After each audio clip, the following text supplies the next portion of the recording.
नमस्कार साथियों, स्वागत है आपका विजन एग्री एकेडमी में। आज हम आपके लिए लेकर आए हैं ब्रह्मास्त्र सेट पेपर सीरीज, जो कि आपकी 60 डेज में चलने वाली है। साथ में साथ इसमें एक चीज़ और है कि इसमें आपको कंप्लीट पीडीएफ सेट पेपर मिलेगा और जो वीडियो क्लासेस होंगी वो आपको कहाँ पर मिलेंगी, यूट्यूब पर जो है डेली बेसिस पे मिलने वाली हैं। तो आज से ही आपकी ब्रह्मास्त्र सीरीज शुरू होने जा रही है।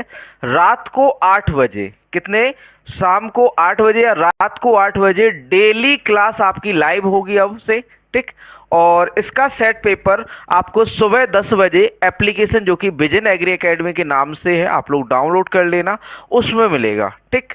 तो आप लोग बढ़िया से जुड़ जाइए विजन एग्री एकेडमी से और सभी लोग जल्दी से आ जाइए। क्लास लाइव आपकी हो चुकी है। ब्रह्मास्त्र सेट पेपर आज जो है आपको करवाने वाले हैं, है ना।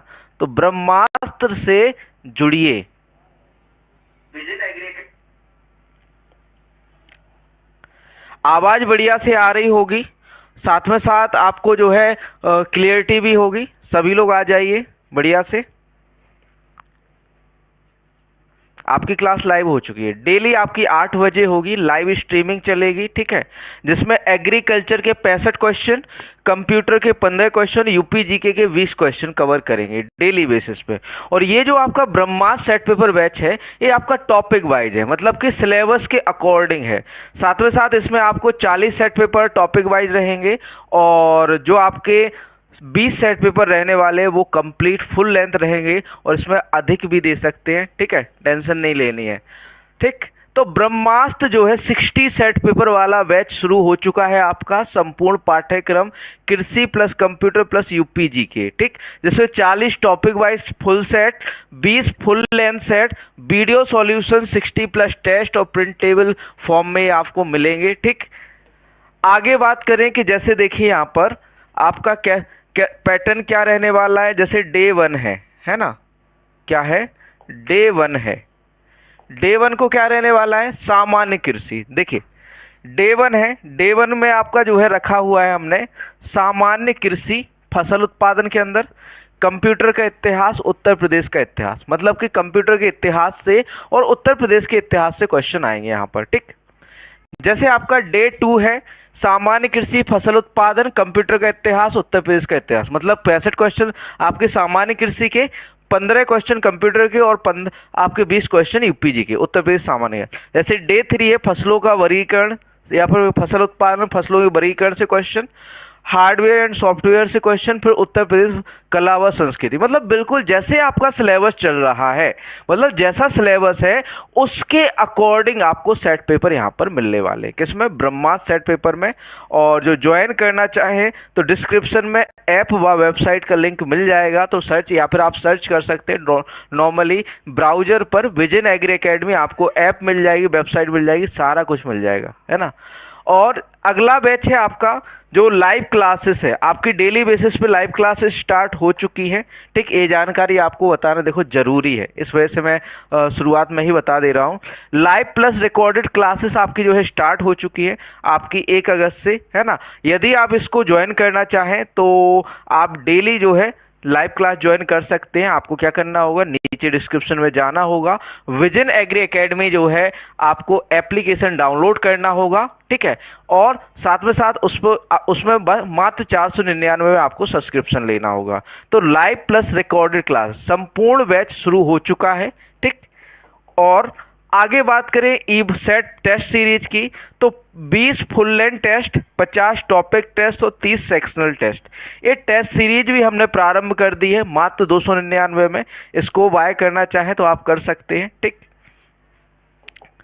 आगे है आपका जो है ई बुक्स, ये आपकी बहुत हेल्प करने वाली हैं। ई बुक्स में आपको मिलेंगी कुछ किताबें मतलब पीडीएफ फॉर्म में किताबें जो कि आपकी प्रिंटेबल रहेंगी, complete syllabus PDF bundle notes पाठ्यक्रम के अकॉर्डिंग रहेंगी, मतलब जैसा जैसा आपका सिलेबस है उसके अकॉर्डिंग रहने वाली हैं, ठीक। पाठ्यक्रम के अनुसार कृषि, कंप्यूटर और यूपी जी के ये नोट्स मिलेंगे आपको ई बुक के रूप में या फिर कहें आपको एप्लीकेशन व वेबसाइट के अंदर, ठीक। मात्र 499 रुपये इसका प्राइस है। ऑफर जो है आपका ये कहें कि रक्षाबंधन तक ही है, इसमें अभी आपका 50% ऑफ चल रहा है, तो इसे जाकर आप बाय कर सकते हैं। चलिए शुरू करते हैं आज की क्लास को आपका, ठीक, सेट पेपर को। डे 1, आज ब्रह्मास्त्र का डे 1 शुरू करने वाले, ऐसा अस्त्र जो आपको सफलता तक पहुंचाएगा, ठीक।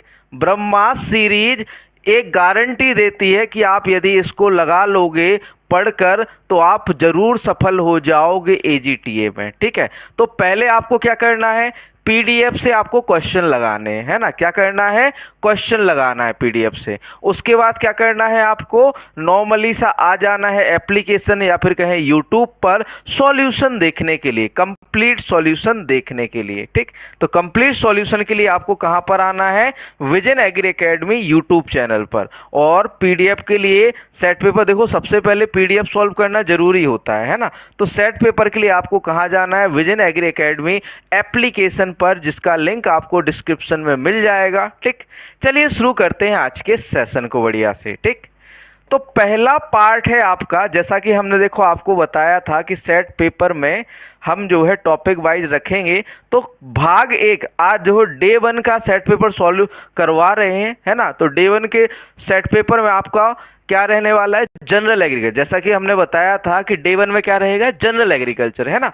तो जनरल एग्रीकल्चर में पहला प्रश्न है, मानव सभ्यता में रागी की खेती किस वर्ष प्रारंभ हुई। मानव सभ्यता में रागी की खेती किस वर्ष शुरू हुई, 2300 ईसा पूर्व में, 1700 ईसा पूर्व, 1800 ईसा पूर्व, या फिर कहें 3000 ईसा पूर्व। बता दीजिए आंसर, ABCD कमेंट बॉक्स भर दीजिए, लिख दीजिए लाइव चैट में। आप सभी के जो है आंसर हम देख रहे हैं, ठीक है। ABCD जल्दी से लिख दीजिए। अब आपके जो है बिल्कुल से ए लिख रहे हैं चौधरी अनिल कुमार, 2300 ईसा पूर्व। 2300 ईसा पूर्व नहीं है बच्चों, इसका आंसर है आपका 1800 ईसा। रागी की खेती 1800 ईसा पूर्व में शुरू हुई थी। कब शुरू हुई थी बच्चों, 1800 ईसा पूर्व में, ठीक। रागी की खेती कब शुरू हुई थी, 1800 ईसा पूर्व में, ठीक। आगे बात करें अगले प्रश्न की, अधिक भोजन उगाओ अभियान, ग्रो मोर फूड कैंपेन। क्या बच्चों, ग्रो मोर फूड कैंपेन कब शुरू हुआ था, कब शुरू हुआ था। ग्रो मोर फूड या फिर कहें आपका अधिक अन्न उपजाओ अभियान कब शुरू हुआ था, 1905 में, 1900 में, 1947, 1942। कब शुरू हुआ था। 2D चौधरी अनिल कुमार, शुभम मौर्य लिख रहे हैं C, बिल्कुल सही। इस बार आपका अनिल कुमार जी सही आंसर है। आपका जो है सही आंसर हो जाता है 1942, ठीक है। आपका ऑप्शन डी 1942। अब जो है आपकी लाइव क्लास डेली बेसिस पे रहेगी। थोड़ी सी समस्याएं चल रही थी, है ना, वो सारी समस्याएं अब हमने सॉल्व कर ली हैं। लाइव क्लास के लिए सारी चीज़ें हमने जुटा ली हैं। अब से आपकी डेली लाइव क्लास चलेंगे। बिल्कुल सही, इंदिरा गांधी के समय पर 1942, है ना। 1942 में आपका अधिक भोजन उगाओ अभियान जो है, इंदिरा गांधी का समय थोड़ी ना हुआ वहाँ, है ना। 1942 में शुरू किया गया था, ठीक। क्या आपका अधिक भोजन उपराव, फिर इसे बाद में बंद कर दिया गया था 1947-48 में से दोबारा शुरू किया गया था, है ना। तो 2 बार ये शुरू हुआ था, पहले 1942 में, दोबारा शुरू किया गया था आपका जो है 1947-48 में। तो कभी आपसे पूछे आपका 1942 आंसर ना हो, मतलब कोई ऑप्शन में ना हो, तो 1947-48 आप कर सकते हैं, ठीक। अगला क्वेश्चन, क्वेश्चन नंबर 3 दिया हुआ है, जड़ की गहराई के अनुसार चावल, आलू और प्याज हैं। ऑप्शन ए उथली जड़ वाली फसलें, गहरी जड़ वाली फसलें, सी मध्यम गहरी जड़ वाली फसलें, या डी बहुत गहरी जड़ वाली फसलें। बताइए आंसर कि आपके जो जड़ की गहराई के अनुसार चावल, आलू, क्या चावल, आलू और प्याज हैं, ये किस प्रकार की फसलें हैं। अंकुल कुमार जी ए लिख रहे हैं उथली जड़ वाली, बिल्कुल सही है ना। आपका आंसर सेजल पारा सर ए, चौधरी अनिल कुमार सी, सी नहीं होगा अनिल जी, यहाँ पर सही आंसर हो जाएगा आपका उथली जड़ वाली। जो आपकी चावल, आलू व प्याज है वो उथली जड़ वाली है। देखो जितनी भी आपकी घास कुल के पौधे हैं, या फिर कहें ग्रेमिनी कुल के, या फिर कहें आपके पोएसी परिवार के जितने भी पौधे हैं, वो तो आपके सारे सारे क्या हैं, आपके उथली जड़ वाले, या फिर कहें घास कुल के पौधे कैसे होते हैं, उथली जड़ वाले। ठीक, इसमें आपके कुछ कंदीय फसलें जैसे आलू हो गया, प्याज हो गया, ये भी कैसी हैं, उथली जड़ वाली फसलें होती हैं। बात करें गहरी जड़ वाले में, तो गहरी जड़ वाले जिनकी जड़ें जो है गहराई तक जाती हैं, जैसे आपका कपास हो गया, है ना, कपास हो गया, गहरी जड़ वाले में कौन सी आ जाती है आपकी, कपास हो गया, ठीक, चना हो गया, ठीक, चना और अरहर, ये नॉर्मली कैसी होती है, गहरी जड़ वाली होती हैं। कैसी होती है बच्चों, गहरी जड़ वाली। बीएओ का क्वेश्चन है, सही पकड़े। देखो जनरल से है तो जनरल की चीजें आपको दिखानी पड़ेगी, सेट पेपर है। अगला क्वेश्चन है, नियंत्रित परिस्थितियों में मिट्टी के इस एक स्तंभ से उत्पादन और निच्छालन हानि को मापने के लिए एक उपकरण को कहा जाता है इनफिल्ट्रोमीटर, बाष्पीकरण मापी, पायरोमीटर या लाइसीमीटर। लिख दीजिए आंसर, ए बी सी या फिर डी। नियंत्रित परिस्थितियों में मिट्टी के एक स्तंभ से उत्पादन और जो है निच्छालन हानि। अब यहां पर बात निच्छालन किसका होता है, पानी का होता है ना, निच्छालन किसका होता है, पानी का होता है। ठीक, तो निच्छालन हानि को मापने के लिए जो है किस उपकरण का प्रयोग किया जाता है, लीचिंग लॉसेस, है ना। निच्छालन से मतलब क्या है आपका, लीचिंग, है ना, लीचिंग।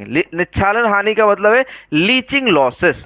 लीचिंग लॉसेस को हम मापने के लिए किसका प्रयोग करते हैं भैया, लाइसीमीटर का प्रयोग करते हैं। किसका प्रयोग करते हैं, लाइसीमीटर। ऑप्शन डी यहां पर सही आंसर हो जाता है। ठीक, अगला क्वेश्चन है, लैब टू लैंड कार्यक्रम किसके द्वारा शुरू किया गया था।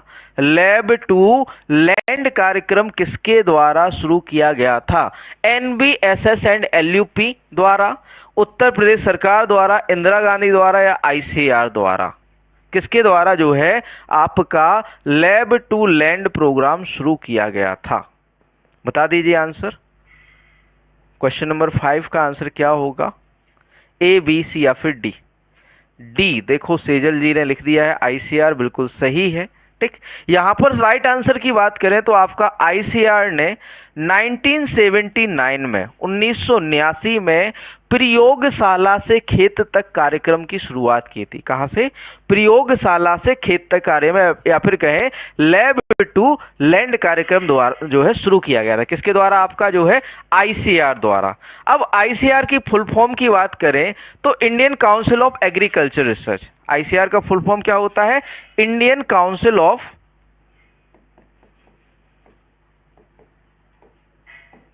ये तो सभी को पता होगा, काउंसिल ऑफ एग्रीकल्चरल रिसर्च।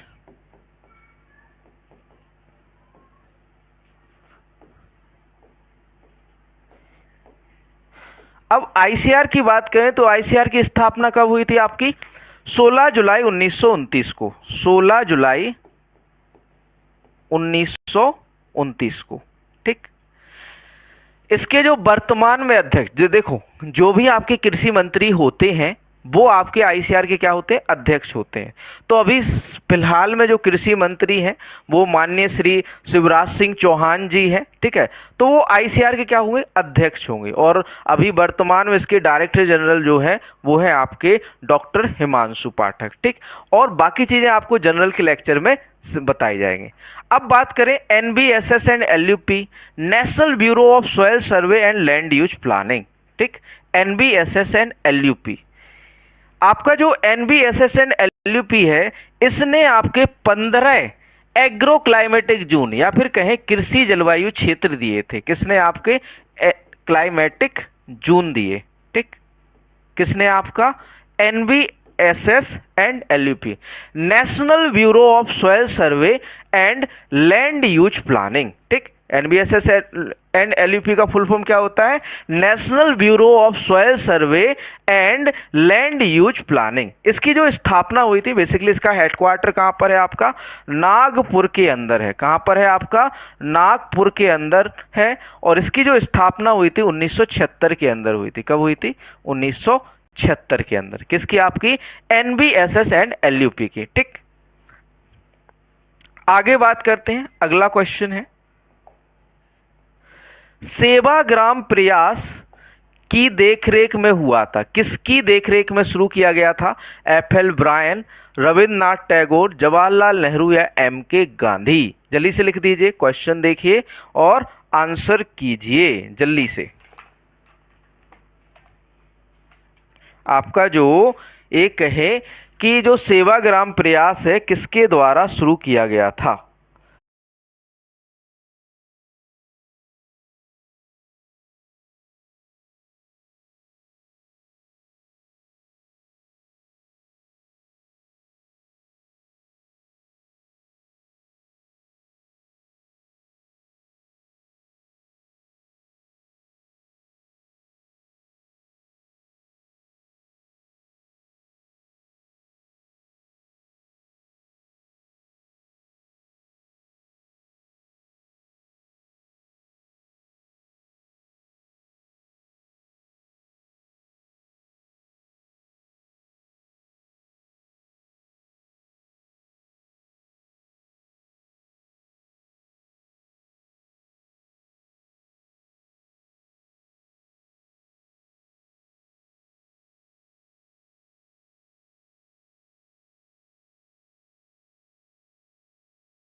चलो आ गया। हेलो, सॉरी बच्चों, एक्चुअली क्या हुआ, लाइट चली गई थी, इस वजह से आपका बैकअप पूरा बिगड़ गया।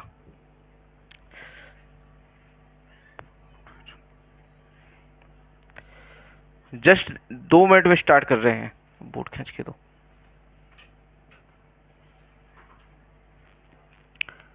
कोई दिक्कत नहीं है, अभी जस्ट आपकी क्लास शुरू हो रही है। जस्ट 1 मिनट में समस्या आगे क्या करें।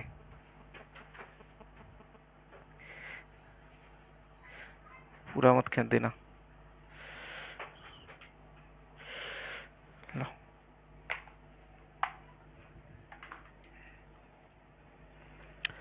समस्याओं से परेशान हैं, क्या कर सकते हैं।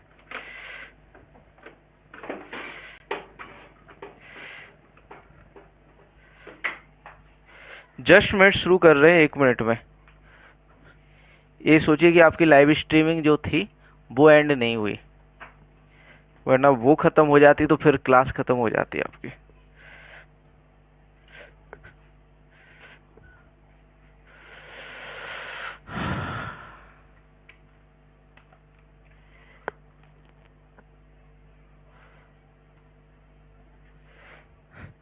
सॉरी बच्चों, किसी कारण से आपका जो है क्लास डिस्टर्ब हुई।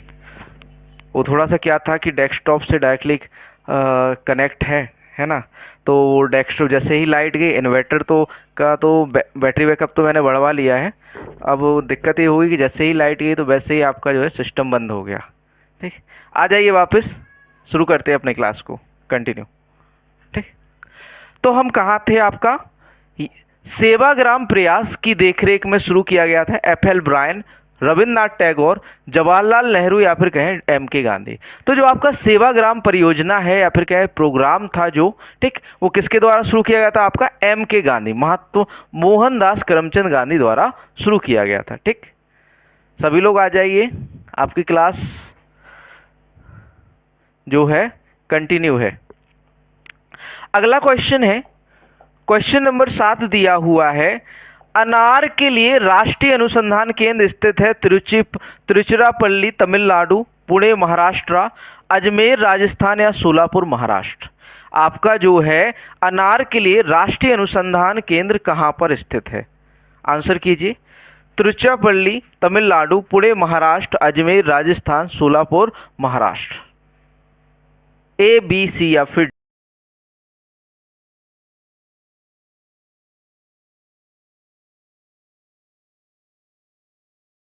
आंसर लिखिए आप लोग। बी अजय कुमार बी कर रहे हैं, डी अरुण राज। तो जो अनार के लिए सोलापुर महाराष्ट्र लिख रहे हैं वो बिल्कुल सही है।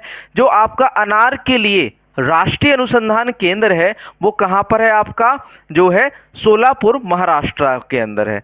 त्रिची तमिलनाडु में आपका केले के लिए, किसके लिए, केले के लिए राष्ट्रीय अनुसंधान केंद्र है। पुणे महाराष्ट्र के अंदर प्याज व लहसुन के लिए आपका जो है केंद्रीय अनुसंधान संस्थान है। तवज्जी अजमेर में आपका national research centre on seed spices या फिर कहें आपके जो मसाले वाले बीज हैं उनके लिए राष्ट्रीय अनुसंधान संस्थान है। कहाँ पर, आपका तवज्जी अजमेर के अंदर। ठीक, अगला क्वेश्चन है, क्वेश्चन नंबर 8 है, प्रश्न नंबर 8 दिया हुआ है। जड़ दबाव किसके द्वारा मापा जाता है, मैनोमीटर द्वारा, फोटोमीटर, बैरोमीटर या प्याजोमीटर। जड़ दबाव किसके द्वारा मापा जाता है, बताइए आंसर क्या होगा यहाँ पर, A, B, C या फिर D। जल्दी से आंसर लिख दीजिए। जड़ दबाव किसके द्वारा मापा जाता है, सभी लोग बढ़िया से आंसर करिएगा। और अजय कुमार A लिख रहे हैं,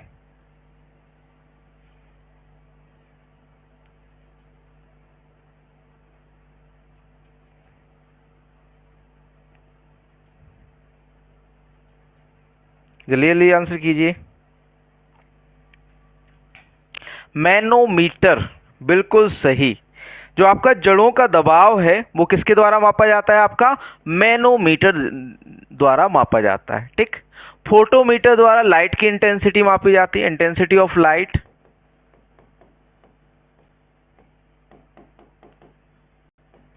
ठीक, और बैरोमीटर द्वारा आपका जो है कहें कि बैरो द्वारा हवा एटमॉस्फेयर एटमॉस्फेयर प्रेशर या फिर कहें वायुमंडलीय दाब को मापा जाता है बैरोमीटर से।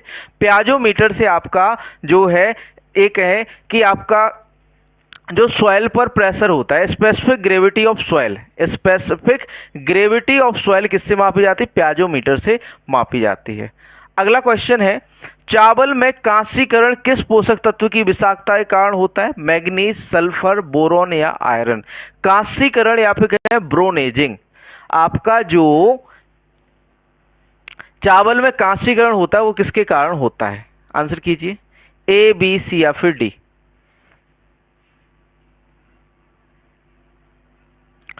Agriculture study point Neeraj Singh B answer कर रहे हैं। चावल में कांसीकरण किस पोषक तत्व की विषाक्तता के कारण होता है? आंसर कीजिए, ए बी सी या फिर डी। अजय कुमार बी कर रहे हैं, बी सल्फर से नहीं होता है, आपका आयरन के कारण होता है। किसके कारण होता है? आयरन की विषाक्तता के कारण होता है। किसके कारण? चावल में कांसीकरण। ठीक, आगे बढ़ते हैं, अगला क्वेश्चन। केंद्रीय कृषि मशीनरी प्रशिक्षण एवं परीक्षण संस्थान स्थित है आनंद गुजरात में, कोचीन केरल, करनाल हरियाणा में, बुधनी मध्य प्रदेश। बताइए आंसर। आपका जो एक है केंद्रीय कृषि मशीनरी प्रशिक्षण एवं परीक्षण संस्थान कहां पर स्थित है? ए बी सी या फिर डी। जल्दी से आंसर कीजिए। ए बी सी या फिर डी। केंद्रीय कृषि मशीनरी प्रशिक्षण एवं परीक्षण संस्थान कहां पर है? डी अरुण राज, बुधनी मध्य प्रदेश।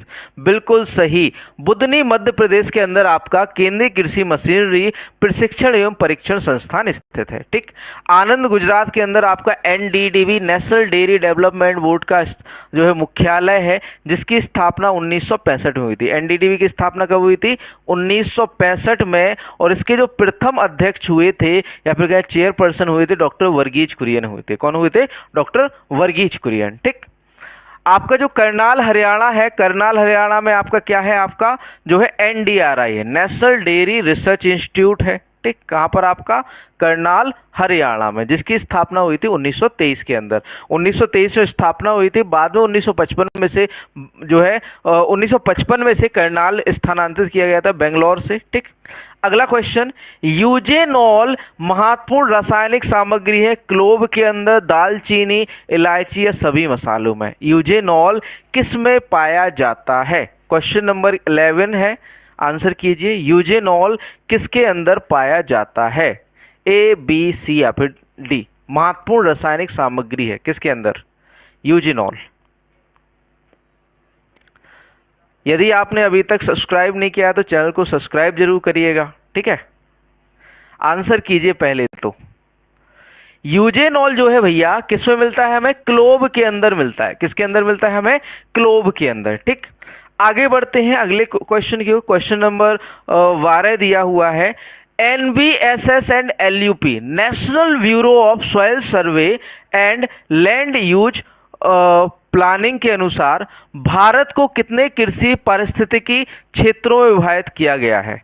8, 20, 18 या 15? सॉरी, आपका जो NBSS LUP है वहां पर हमने थोड़ा सा पेपर कब तक होगा देखिए, आप प्रैक्टिस करते रहिए, पेपर हो जाएगा जल्दी। ठीक है, फरवरी मार्च तक तो लेके चलिए, फरवरी मार्च से पहले तो नहीं होने वाला है ना।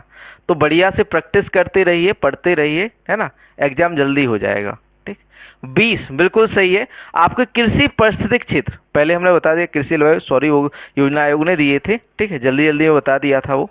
आपके जो 20 कृषि जल पारिस्थितिक क्षेत्र हैं वो आपके NBSS एंड LUP ने दिए थे। ठीक, किसने दिए थे? NBSS and LUP। अरुण राज 15 नहीं 20 यहाँ पर सही आंसर हो जाएगा।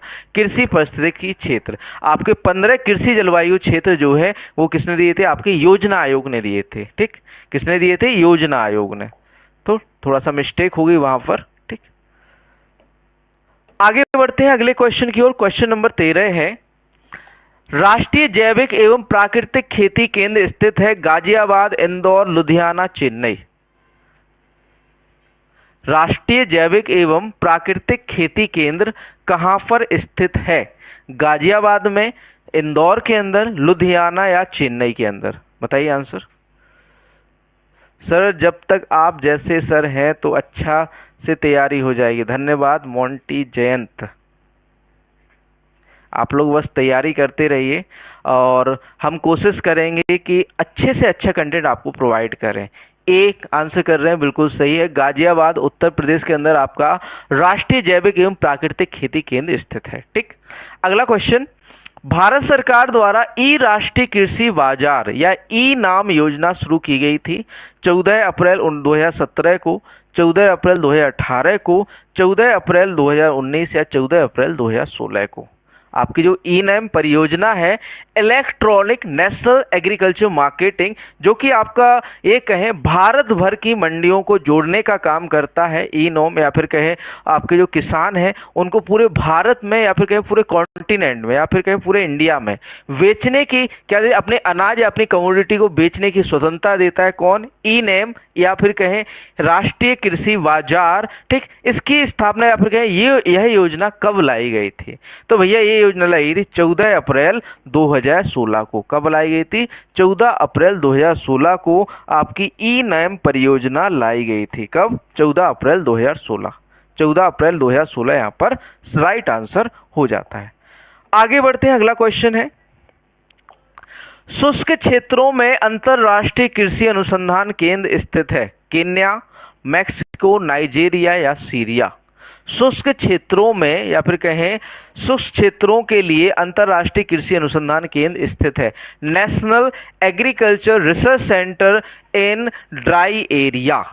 ठीक, ये कहाँ पर स्थित है? इकार्डा की बात हो रही है यहाँ पर। ठीक, international agriculture research institute research centre for या फिर कहें इन आपका ड्राई एरिया, इकार्डा की बात हो रही है। कहाँ पर है?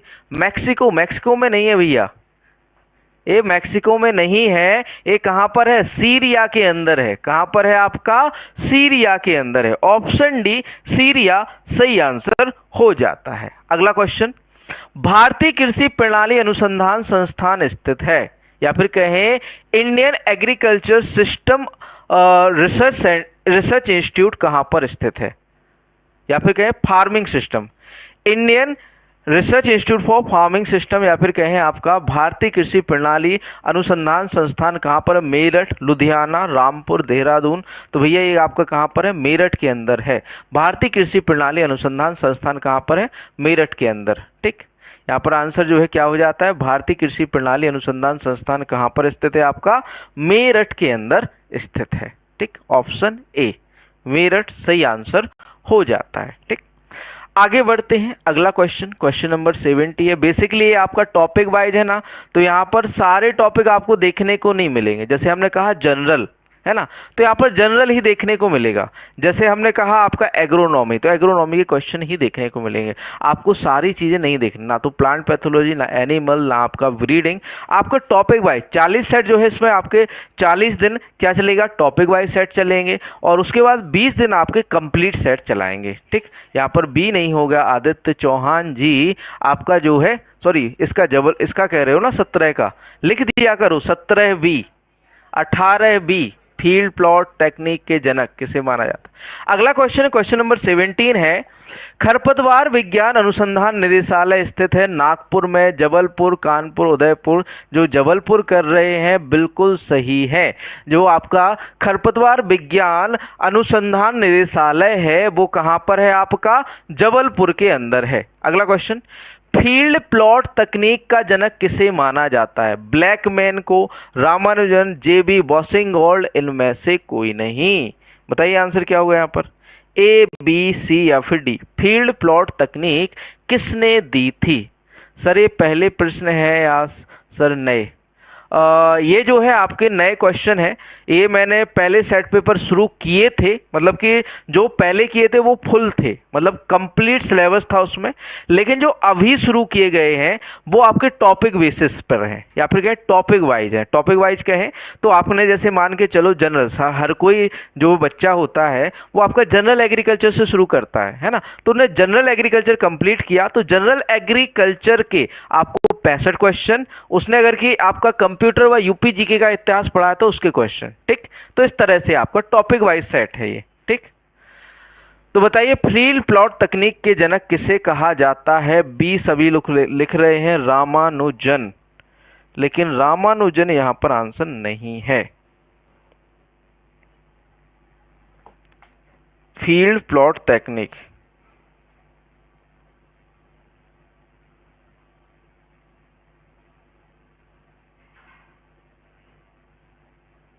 ये जो आपकी दी थी फील्ड प्लॉट टेक्निक, वो दी थी भैया जे बी बॉसिंगॉल्ट ने। आप सभी गलत हैं जो बी लिख रहे हैं, ठीक। इसके जो जनक कहे जाते हैं फील्ड प्लॉट तकनीक के, वो कौन कहे जाते हैं? जे बी बॉसिंगॉल्ट। ऑप्शन सी यहां पर सही है, जे बी बॉसिंगॉल्ट, ठीक। तो यहाँ पर ऑप्शन सी सही है। फादर ऑफ आपके जो ये कह सकते हैं father of field plot technique, वे कौन है आपके? जे बी वॉशिंगॉल्ट है। कौन है? जे बी वॉशिंगॉल्ट है, ठीक। रामानुजन जो है आपके, आपको बताए दे रहे हैं।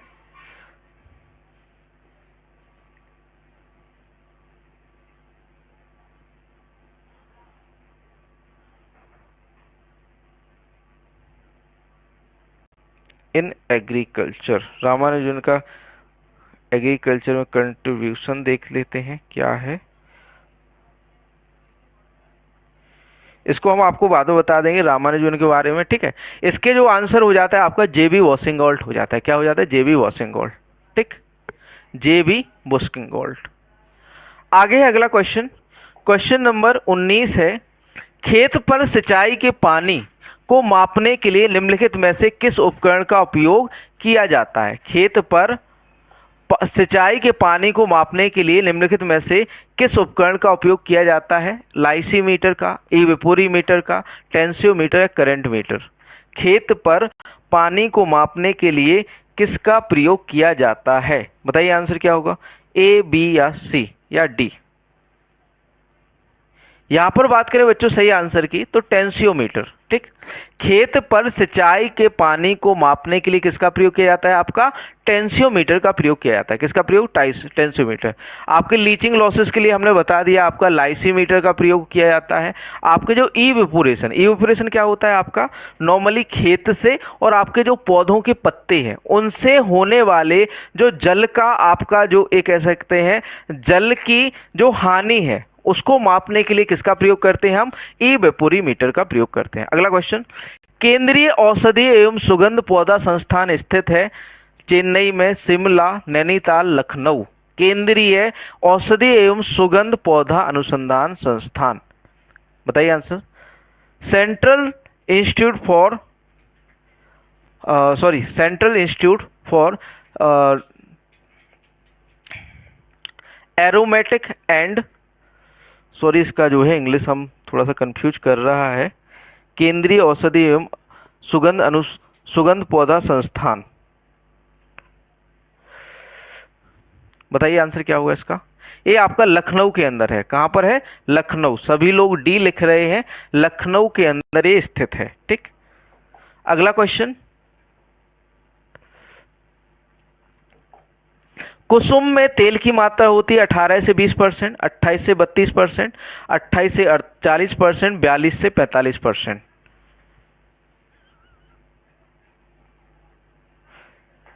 Central medicinal and aromatic plant institute, ठीक। इसका फुल फॉर्म या फिर इंग्लिश में कहते हैं, ठीक। आपका कुसुम में जो है तेल की मात्रा कितनी होती है? बताइए आंसर। ए, बी, सी या फिर डी? आपका जो कुसुम होता है उसके अंदर 28 से 32% क्या होता है? ऑयल होता है। कितना होता है? 28 से 32%। ऑयल की मात्रा कितनी होती है? 28 से 32% जो है तेल की मात्रा होती है कुसुम के अंदर। अगला क्वेश्चन है, क्वेश्चन नंबर 22 है, 22वां प्रश्न। अंतरराष्ट्रीय आलू अनुसंधान केंद्र स्थित है शिमला, पेरू, रोम या यूएसए संयुक्त राज्य अमेरिका? अंतरराष्ट्रीय आपका आलू अनुसंधान केंद्र या फिर कहें इंटरनेशनल पोटैटो रिसर्च सेंटर कहाँ पर है? आपका वो है आपका कहाँ पर? पेरू के अंदर। कहाँ पर है आपका? पेरू के अंदर। और सेंट्रल पोटैटो रिसर्च इंस्टीट्यूट, केंद्रीय आलू अनुसंधान संस्थान कहाँ पर है? शिमला के अंदर। शिमला के अंदर क्या है? केंद्रीय आलू अनुसंधान संस्थान, अनुसंधान संस्थान। अब ये बताइए, उत्तर प्रदेश में एक स्टेशन है किससे संबंधित? आपका केंद्रीय आलू अनुसंधान संस्थान का एक रिसर्च स्टेशन है या फिर कहें केंद्रीय आलू अनुसंधान स्टेशन है। वो कहां पर है? उत्तर प्रदेश के अंदर। लिखिए आंसर। आप सभी यूपी से हैं, उत्तर प्रदेश का एग्जाम देने जा रहे हैं, तो ये तो आपको पता ही होगा कि उत्तर प्रदेश के अंदर जो आपका केंद्रीय आलू अनुसंधान स्टेशन है वो कहाँ पर है। कमेंट में लिख दो। Ajay Kumar agriculture study point, Aditya Chauhan, Arun Raj. Agra में है, आगरा में नहीं है अरुण राज, ये मेरठ के अंदर है। कहाँ पर है? मेरठ के अंदर। केंद्रीय आलू अनुसंधान जो स्टेशन है वो आपका मेरठ के अंदर है, मेरठ उत्तर प्रदेश के अंदर। अजय कुमार जी ने लिख दिया है मेरठ, है ना। एग्रीकल्चर स्टडी पॉइंट वालों ने भी लिख दिया है आपका मेरठ, ठीक, मेरठ के अंदर है। और आपका जो एक है कि एग्रीकल्चर एक्सपोर्ट जोन आलू के लिए जो है आपका आगरा के अंदर है। सबसे ज़्यादा प्रोडक्शन जो होता है आलू का वो भी आपका आगरा के अंदर है, आगरा के अंदर होता है। और सबसे ज़्यादा जो कोल्ड स्टोरेज है वो भी आपके आगरा के अंदर है ना। कोल्ड स्टोरेज जो है वो भी आपके कहाँ पर है? आगरा के अंदर है। आगे बात करें अगले क्वेश्चन की, क्वेश्चन नंबर 43, 23, क्वेश्चन नंबर 23 है। द ग्रेट बेंगल फेमाइन, वो 1943 से आपका तो 43 बोल दिया, है ना। जो आपका ग्रेट बेंगल फेमाइन है इन 1943 बार ड्यू टू 1943 में बंगाल का भीषण काल किसके कारण पड़ा था? धान का ब्लास्ट रोग, चावल की पत्ती का भूरा धब्बा रोग, जीवाणु जन्य पत्ती झुलसा रोग, चावल का टुंगरो रोग। बताइए आंसर क्या हो गया, हो जाएगा यहाँ पर। 1943 में जो बंगाल का अकाल पड़ा था उसके लिए कौन सा रोग जिम्मेदार था? बी, चावल की पत्ती का भूरा धब्बा, या फिर कहें ब्राउन लीफ स्पॉट। कौन सा रोग? Brown leaf spot. इसका जो है पैथोजन भी लिख दो, चलो कमेंट बॉक्स में, चैट बॉक्स में लिख दो पैथोजन कौन सा है आपका। आपका जो ब्राउन लीफ स्पॉट था उसका पैथोजन कौन था? हेलमिंथोस्पोरियम, हेलमिंथोस्पोरियम और राइजेई, इसका जो है पैथोजन था। तो आपका चावल का पत्ती का भूरा धब्बा रोग के कारण जो है आपका बंगाल अकाल या फिर कहें बंगाल फेमाइन 1943 में आपका पड़ा था। कहाँ पर? बंगाल के अंदर, पश्चिम बंगाल के अंदर, ठीक। अगला क्वेश्चन, क्वेश्चन नंबर 24 दिया हुआ है, 24वां प्रश्न है। निम्नलिखित में से किसकी शुरुआत 1845 में हुई जब फाइटोप्थोरा इन्फेस्टेंस नामक कवक जैसा जीव पूरे आयरलैंड में तेजी से फैल गया? धूल का कटोरा, आयरिस आलू का अकाल, या फिर कहें आपका ऑप्शन यहाँ पर जो है सी है लाल स्केयर व्यापक मंदी। अब देखो यहाँ पर हम आपको एक हिंट दे रहे हैं, ए या बी में से एक है, ए या बी में से एक है।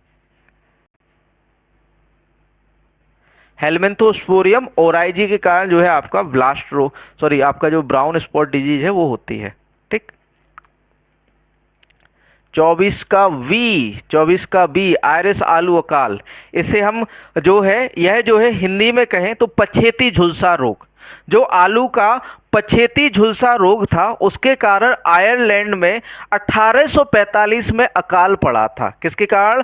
फाइटोप्थोरा इन्फेस्टेंस, इसका जो है साइंटिफिक नेम होता है, पैथोजन है, और इसे पछेती झुलसा या लेट ब्लाइट के नाम से जानते हैं। आलू का अकाल, हाँ बिल्कुल सही अरुण राज जी, यहाँ पर आयरिस आलू अकाल जो है सही है। इसे आयरिस फेमाइन भी कहते हैं या फिर कहें आयरिस अकाल के नाम से भी जानते हैं, जो कि आलू के पछेती झुलसा या लेट ब्लाइट रोग के कारण जो है हुआ था, ठीक। आगे बढ़ते हैं अगले क्वेश्चन की ओर, प्रश्न नंबर 25, प्रश्न नंबर 25। केंद्रीय कीटनाशक अधिनियम किस वर्ष बनाया गया था? केंद्रीय कीटनाशक अधिनियम किस वर्ष बनाया गया था? 1948 में, 1958, 1968 या 1978? केंद्रीय कीटनाशक अधिनियम किस वर्ष बनाया गया था? लेट ब्लाइट ऑफ पोटैटो, बिल्कुल सही आप लोग आंसर कर रहे हैं, है ना। बताइए इसका आंसर, केंद्रीय कीटनाशक अधिनियम किस वर्ष बनाया गया था? ए, बी, सी या फिर डी? सभी लोग बढ़िया से आंसर कर दीजिए, ए, बी, सी या फिर डी। सही आंसर यहाँ पर क्या होगा? 1968, 25 सी, सी सी बिल्कुल सही। सभी लोग सी कर रहे हैं। 1968 में आपका केंद्रीय कीटनाशक अधिनियम जो है बनाया गया था। ठीक, अगला क्वेश्चन, भारतीय कृषि अनुसंधान परिषद की स्थापना वर्ष में की गई थी। ये तो सभी को पता है। आईसीआर की स्थापना की कह रहा है 1927, 1928, 1929, 1930। सभी को पता है 16 जुलाई 1929 को आईसीआर या फिर कहें भारतीय कृषि अनुसंधान परिषद की स्थापना कब हुई थी बच्चों? 1929 को हुई थी। 16 जुलाई 1929 को हुई थी। किसकी सिफारिश पर? Royal commission on agriculture. 1927 में रॉयल कमीशन ऑन एग्रीकल्चर का गठन हुआ और उस समय imperial institute of agriculture research, है ना, imperial institute of agriculture research की स्थापना हुई थी। बाद में आपकी स्वतंत्रता के बाद इसे जो है इंडियन कर दिया गया था। ठीक, आगे चलते हैं। अगला क्वेश्चन, क्वेश्चन नंबर 27 है, द हेड क्वार्टर ऑफ इक्री सेट इज लोकेटेड एट। इक्री सेट का मुख्यालय स्थित है नई दिल्ली के अंदर, पटना, हैदराबाद, बेंगलोर। इक्री सेट बताइए, इसका फुल फॉर्म बता दें तो चलिए बता देते हैं। इंटरनेशनल क्रॉप रिसर्च इंस्टीट्यूट, लिख लीजिए, इंटरनेशनल क्रॉप रिसर्च इंस्टीट्यूट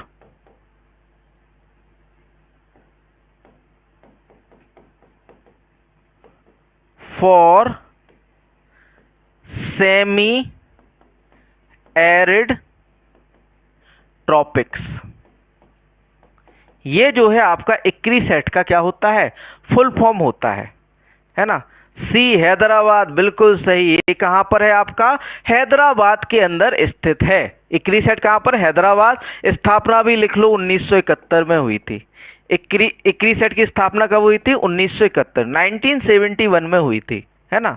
यह जो है शुष्क क्षेत्रों पर रिसर्च करता है, शुष्क क्षेत्रों पर रिसर्च करता है। ठीक, सेमी एरिड ट्रॉपिक्स। अगला क्वेश्चन, क्वेश्चन नंबर 28 है, निम्नलिखित में से किस वर्ष में राष्ट्रीय जैविक उत्पादन कार्यक्रम एनपीओपी शुरू किया गया था? National programme for organic production कब शुरू किया गया था? बताइए आंसर। ए, बी, सी या फिर डी। 1991 में, 1901 में, 1905 में या 1911 में? एनपीओपी प्रोग्राम कब शुरू किया गया था? यह जो एनपीओपी प्रोग्राम है, national programme for organic production है, ये अपेडा के अंडर में शुरू किया गया था। किसके अंडर में? अपेडा। अपेडा के जो है अंडर में शुरू किया गया था। इसका जो फुल फॉर्म होता है एपीडा। ठीक, APEDA, agriculture and process food Product Export Development authority. APEDA के अंडर में शुरू किया गया था एनपीओपी। और ये कब शुरू किया गया था ये आपको आंसर करना है। कुछ लोग जो है सी लिख रहे हैं, सी आंसर नहीं होगा इसका। इसका आंसर जो होगा बच्चों आपका, वो होगा ऑप्शन बी, 1901 में। NPOP programme, national programme for organic production जो है 2001 में शुरू किया गया था अपेडा के अंडर में। कभी कभी ये भी पूछा जाता है कि एनपीओपी प्रोग्राम किस मिनिस्ट्री के अंडर में चलता है, तो ये जो मिनिस्ट्री है, ministry of commerce and industry, वाणिज्य मंत्रालय या उद्योग मंत्रालय के अधीन जो है यह जो प्रोग्राम चलाया जाता है। अपेडा जो है वाणिज्य मंत्रालय के अधीन आता है, ठीक है, और उसी के अधीन ये प्रोग्राम चलाया जाता है। 2001 में शुरू किया गया था आपका। ठीक, अगला क्वेश्चन है, फसल छत्र में क्रॉप कैनोपी, यहां पर क्या हो जाता है? Crop canopy. फसल छत्र, कैनोपी मतलब कि जो भी आपका झाड़ होता है, झाड़ मतलब पत्तियां हो गई, आपके डंठल हो गए, ये सारी सारी क्या होती है? कैनोपी या छत्र होता है। ठीक, सापेक्षिक आर्द्रता मापने के लिए निम्नलिखित में से किसका उपयोग किया जाता है? क्वांटम सेंसर, पायरे जियोमीटर का, थर्मोकपल का, असमन साइक्रोमीटर का। बताइए आंसर क्या हो गया यहाँ पर? 29 का सही आंसर क्या हो जाता है?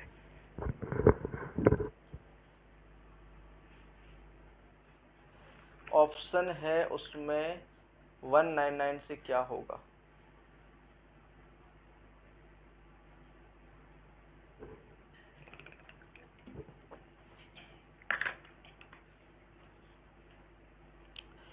इसको आप नॉर्मली हमें व्हाट्सएप करिएगा मोंटी जयंत जी।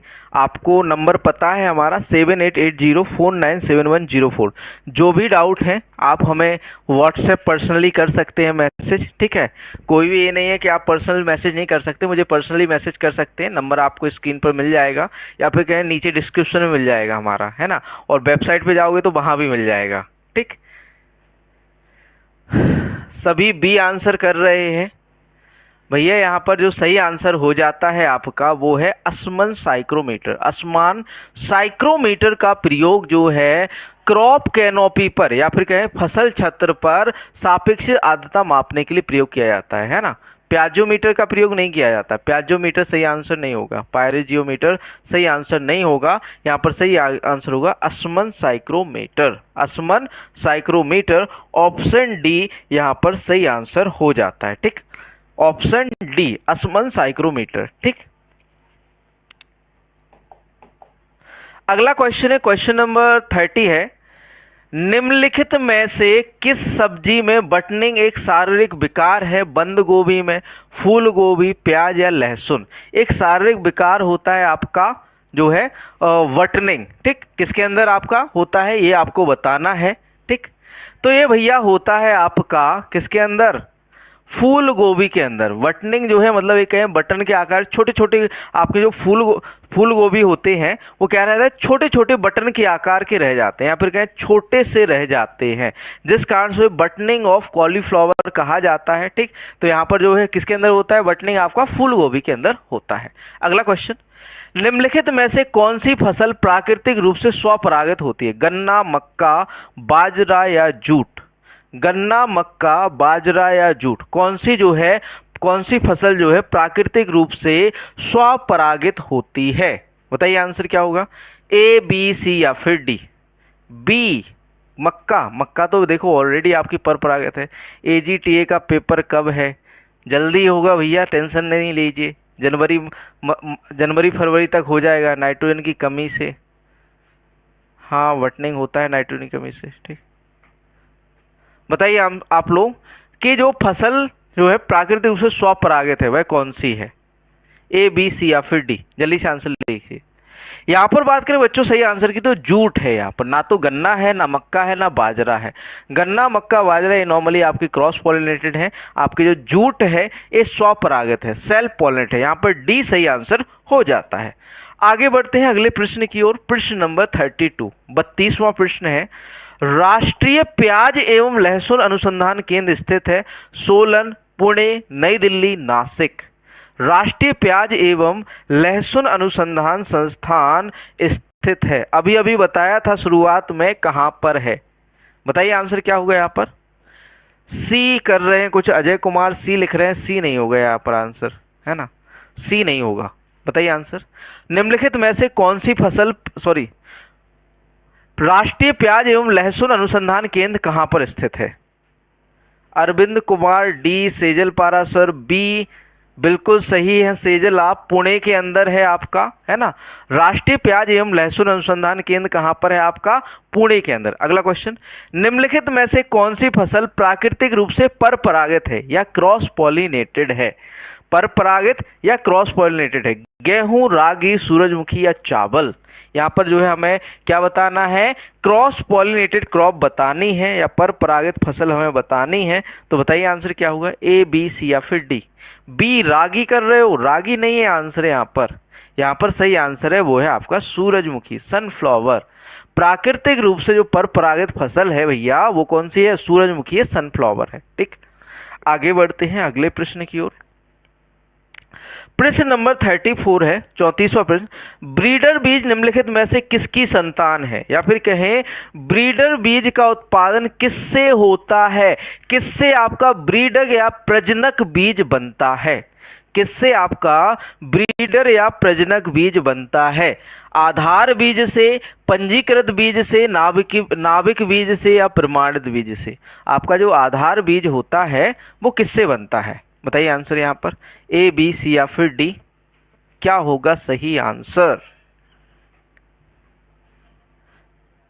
जो आपका प्रजनक बीज है या ब्रीडर सीड है वो किसकी संतान है है ना, या फिर कहें किससे जन्मी हुई होती है, तो भैया वो नाभिकीय बीज से बनती है। आपके जो आधार बीज होते हैं, सॉरी प्रजनक बीज होते हैं, या फिर कहें क्लास टाइम आपका जो है 8 बजे से है, 8 बजे से डेली आपकी क्लास होगी अब से, ठीक है। आपका जो नाभिकीय बीज है उससे बनता है आपका ब्रीडर बीज, और ब्रीडर से बनता है आपका आधार बीज, और आधार बीज से बनता है आपका प्रमाणित बीज, है ना। 3 जनरेशन सिस्टम चलता है बेसिकली। जो आपका नाभिकीय बीज होता है ये ब्रीडर द्वारा बनाया जाता है। किसके द्वारा? रिसर्च सेंटर पर ब्रीडर के माध्यम से, या फिर कह सकते हैं कि साइंटिस्ट या फिर क्या वैज्ञानिकों द्वारा बनाया जाता है आपका नाभिकीय बीज। और नाभिकीय बीज से जो रिसर्च सेंटर है वो ब्रीडर्स को, जैसे आपका नेशनल सीड कॉर्पोरेशन है उसको प्रोवाइड कराते हैं कौन सा बीज? आपका प्रजनक बीज। और प्रजनक बीज से बनते हैं आपके आधार बीज, और आधार बीज जो होता है उसी से सारे बीज बनाए जाते हैं, जिस कारण से आधार बीज को मदर सीड भी कहा जाता है या मातृ बीज भी कहा जाता है। किसे? आधार बीज को। अगला क्वेश्चन, क्वेश्चन नंबर 35 दिया हुआ है। राष्ट्रीय एकीकृत कीट प्रबंधन केंद्र NCIPM निम्नलिखित में से किस स्थान पर स्थित है? नई दिल्ली में, मुंबई, लखनऊ, पटना। राष्ट्रीय एकीकृत कीट प्रबंधन केंद्र कहां पर स्थित है? ये आपको आंसर करना है। NCIPM कहां पर स्थित है?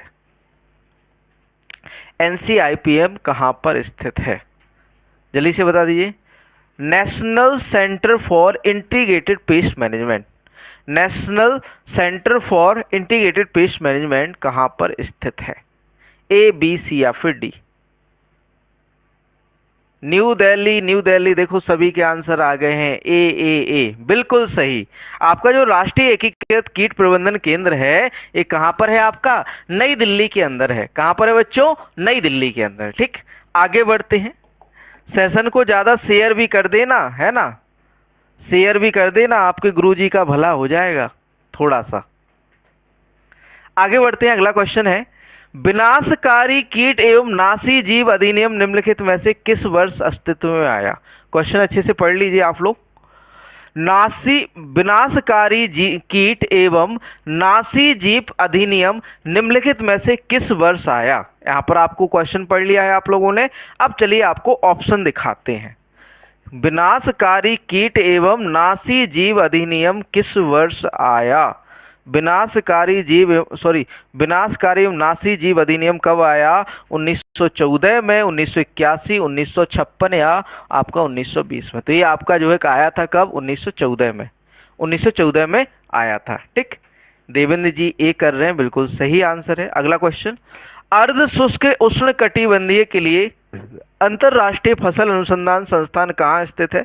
पटनचेरू, हैदराबाद, इबादन, नाइजीरिया या नई दिल्ली के अंदर? बता दिए आंसर। क्लास पीडीएफ के लिए आपको पे करना पड़ेगा।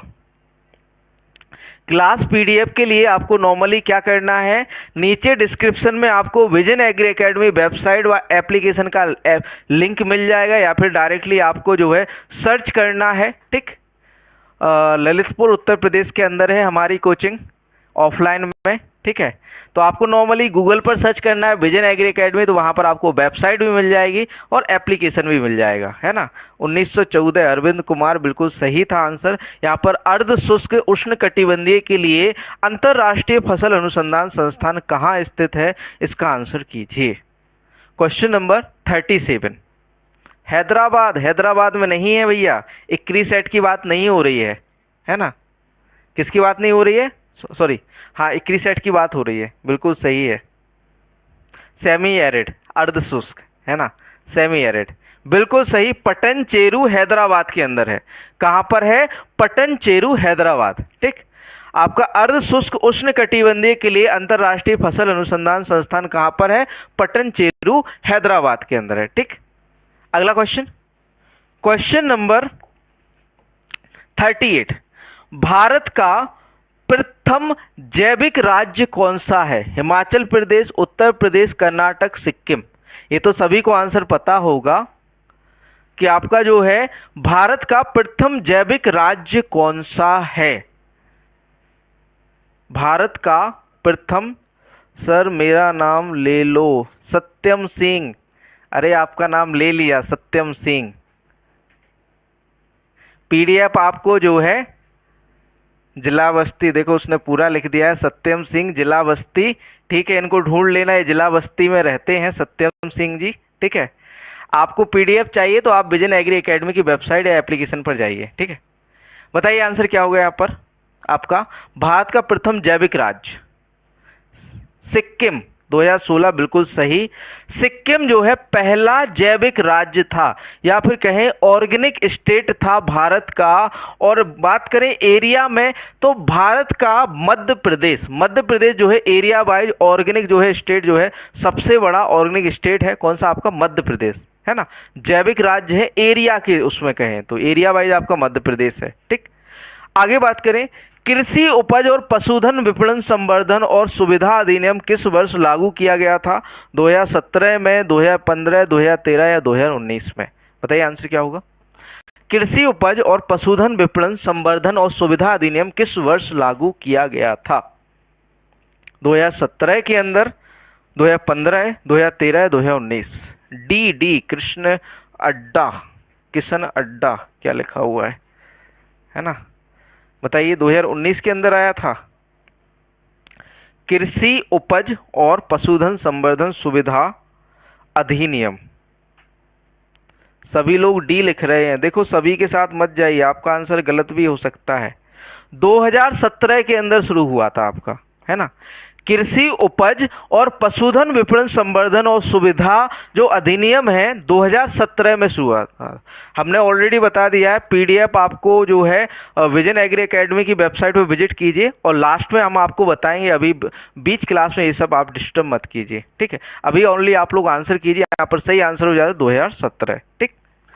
आगे बढ़ते हैं, अगला क्वेश्चन, क्वेश्चन नंबर 40 है, क्वेश्चन नंबर 40 है।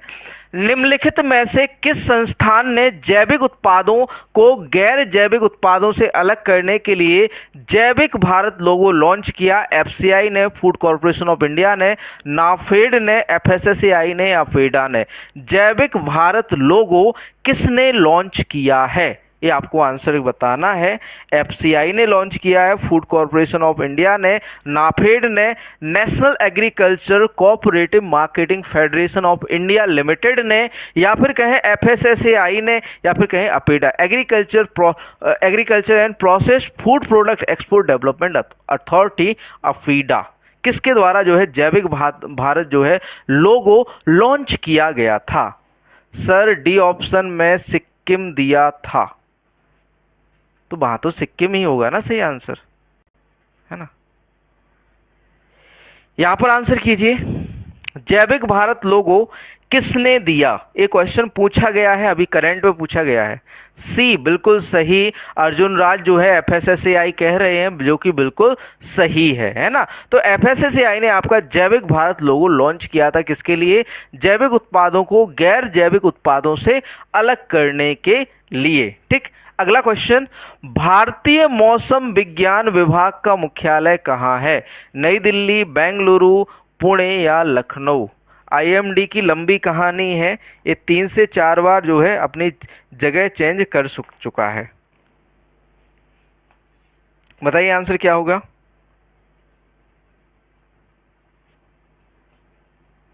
जो आपका आईएमडी है या इंडियन मेट्रोलॉजिकल डिपार्टमेंट है, इसका मुख्यालय कहां पर है?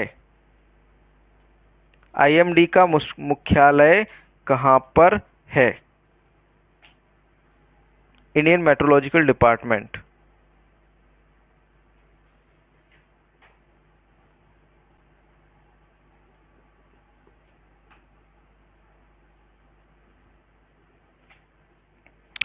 लिखिए जल्दी से। ए लिख रहे हैं सभी लोग, नई दिल्ली, जो कि बिल्कुल सही है। पहले आपका पुणे हुआ करता था, अभी अभी जो है चेंज होकर आपका कहां पर आ गया है? नई दिल्ली के अंदर आ गया है। कहां पर आ गया है? नई दिल्ली के अंदर। अगला क्वेश्चन, केंद्रीय एगमार्क प्रयोगशाला कहां स्थित है? केंद्रीय एगमार्क प्रयोगशाला कहां स्थित है? मुंबई, बेंगलुरु, नागपुर, कोलकाता? केंद्रीय एगमार्क प्रयोगशाला कहां स्थित है? बताइए आंसर, ए बी सी या फिर डी?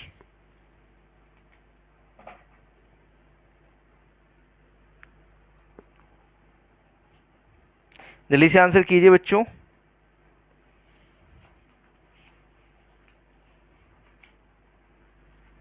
केंद्रीय एगमार्क प्रयोगशाला कहाँ स्थित है? सी सृष्टि यादव, सी आंसर कर रही हैं, नागपुर, जो कि बिल्कुल सही है, 1937। ठीक, आपका जो नागपुर में 1937 के अंदर शुरू हुआ था एगमार्क। एगमार्क क्या है? एग्रीकल्चर जो प्रोडक्ट है उनको मार्क देता है, या फिर कह सकते हैं आपकी उनकी पहचान करता है, उनको टैग देता है। कौन? आपका एगमार्क अधिनियम 1937। ठीक, अगला क्वेश्चन है, राष्ट्रीय पशु अनुवांशिक संसाधन ब्यूरो स्थित है नई दिल्ली में, करनाल, लखनऊ या आनंद के अंदर? बताइए आंसर। आपका जो राष्ट्रीय पशु अनुवांशिकी संसाधन ब्यूरो है वो कहाँ पर स्थित है? एक चीज और बता दें, आपका जो एगमार्क है, एगमार्क जो एक्ट है वो DMI, directorate of marketing and inspection, DMI के अंडर में दिया जाता है। Directorate of marketing and inspection, जो कि आपका कहाँ पर? फरीदाबाद के अंदर है। देवेंद्र कुमार, अरे ये कोई कंपटीशन नहीं चल रहा है कि मेरा नाम ले लो, मेरा नाम ले लो, है ना? आंसर कीजिए। सत्यम सिंह, बी बिल्कुल सही, करनाल के अंदर है आपका राष्ट्रीय पशु अनुवांशिक संसाधन ब्यूरो। अगला क्वेश्चन, भारतीय सब्जी अनुसंधान संस्थान स्थित है कानपुर में, वाराणसी, प्रयागराज या आगरा? भारतीय सब्जी अनुसंधान संस्थान कहाँ पर स्थित है? कानपुर, वाराणसी, प्रयागराज। और इसका स्थापना वर्ष भी लिख देना साथ में, स्थापना वर्ष लिखो IVRI का, इंडियन वेजिटेबल रिसर्च इंस्टीट्यूट का स्थापना वर्ष भी लिखना है साथ में। वी, वाराणसी तो देखो आप लोग बता दोगे वाराणसी के अंदर है, लेकिन स्थापना कब हुई थी? इसकी जो स्थापना हुई थी 1971 में हुई थी, 1971 में हुई थी। 1971 में आपका जो है वाराणसी में भारतीय सब्जी अनुसंधान संस्थान खोला गया था। ठीक, अगला क्वेश्चन है, क्वेश्चन नंबर 45 है, 45वां प्रश्न है, राष्ट्रीय कृषि विस्तार प्रबंधन संस्थान स्थित है नई दिल्ली के अंदर, हैदराबाद, भुवनेश्वर, हिसार? राष्ट्रीय कृषि विस्तार प्रबंधन संस्थान, या इसे हम मैनेज के रूप में भी जानते हैं। मैनेज 1987 में स्थापित हुआ था। ठीक है, मैनेज कब स्थापित हुआ था? 1987 में। ठीक, तो मैनेज का हेडक्वार्टर आपका कहाँ पर है? मैनेज का हेडक्वार्टर कहाँ पर है? आपका जो है ये कहाँ पर है? सृष्टि यादव बी लिख रही हैं, कृष्ण अड्डा बी लिख रहे हैं, अरुज राज 1971 तो आपका उसका लिख रहे हैं IVRI का, है ना, इंडियन वेजिटेबल रिसर्च इंस्टीट्यूट का। आपका जो है राष्ट्रीय कृषि विस्तार प्रबंधन संस्थान की बात करें तो हैदराबाद के अंदर इसका हेडक्वार्टर है। 1987 में इसकी स्थापना हुई थी। कब हुई थी? 1987 में, 1987। Indian institute of vegetable research, sorry, Indian institute of IIVR, Indian institute of vegetable research. 1987 में हैदराबाद के अंदर आपका मैनेज खोला गया था। ठीक, यह जो मैनेज है, जो है विस्तार सेवाओं, कृषि में विस्तार सेवाओं को बढ़ावा देता है, और साथ ही साथ जो भी आपके एग्रीकल्चर से रिलेटेड ट्रेनिंग प्रोग्राम होते हैं उनको भी कौन देखता है? आपका मैनेज देखता है। जो आपका agree clinic and agri business centre वाला जो है वो भी आपका कौन हैंडल करता है? मैनेज करता है। ठीक, अगला क्वेश्चन, राष्ट्रीय सहकारी विकास निगम NCDC की स्थापना की गई थी 1973 में, 1983, 1963 या 1989? NCDC की स्थापना कब की गई थी? NCDC की स्थापना कब की गई थी? आंसर कीजिए। NCDC की स्थापना कब की गई थी? आपको डेली जुड़ना है शाम को 8 बजे। डेली जुड़ना है कब? शाम को 8 बजे या रात में 8 बजे। ठीक, रात में 8 बजे आपकी क्लास लाइव होती है। बताइए आंसर क्या होगा यहाँ पर? 1963, 83 नहीं है, 1963। अरुण राज 1983 लिख रहे हैं, 1963 है यहाँ पर आपका ऑप्शन सी। ठीक, आपका जो राष्ट्रीय सहकारी विकास निगम है NCDC है, इसकी स्थापना 1963 में हुई थी। ठीक, 1963। अगला क्वेश्चन, क्वेश्चन नंबर 47 है, 47वां प्रश्न है, राष्ट्रीय मृदा सर्वेक्षण एवं भूमि उपयोग योजना ब्यूरो NBSS एंड LUP का मुख्यालय कहाँ है? मुंबई, बेंगलुरु, नागपुर, कोलकाता? ये तो जल्दी से बता दोगे ना सर। आपकी क्लास एक दर्द का दवा है जो हर एग्जाम में काम आता है। अरे वाह, आपने तो शायरी लिख दी सत्यम सिंह जी।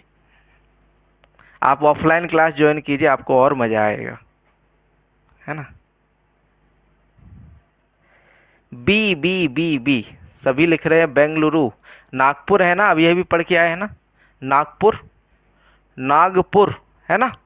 आपका जो राष्ट्रीय मृदा सर्वेक्षण एवं भूमि उपयोग योजना ब्यूरो है, उसका मुख्यालय कहाँ पर है आपका, नागपुर के अंदर। अभी हाल बताया था 1976 में इसकी स्थापना हुई थी। सी होगा, बी नहीं हो गया। अगला क्वेश्चन 48, अंतरराष्ट्रीय चावल जीन बैंक किस देश में स्थित है। अंतरराष्ट्रीय चावल जीन बैंक किस देश में स्थित है, भारत, चीन, फिलीपींस या जापान। अब भैया जहां पर अंतरराष्ट्रीय चावल अनुसंधान संस्थान होगा वहीं पर तो अंतरराष्ट्रीय चावल जीन बैंक होगा, है ना। जहां पर अंतरराष्ट्रीय चावल अनुसंधान संस्थान होगा वहीं पर आपका अंतरराष्ट्रीय चावल जीन बैंक होगा। तो बता दीजिए आंसर। अब सभी को पता है कहां पर है, मनीला, फिलीपींस, है ना। तो यहाँ पर सही आंसर हो जाता है फिलीपींस। लॉस बेनोस, मनीला, फिलीपींस के अंदर आपका जो है अंतरराष्ट्रीय चावल अनुसंधान संस्थान है और वहीं पर आपका जो है आपका क्या है, अंतरराष्ट्रीय चावल जीन बैंक है। क्लियर। अगला क्वेश्चन,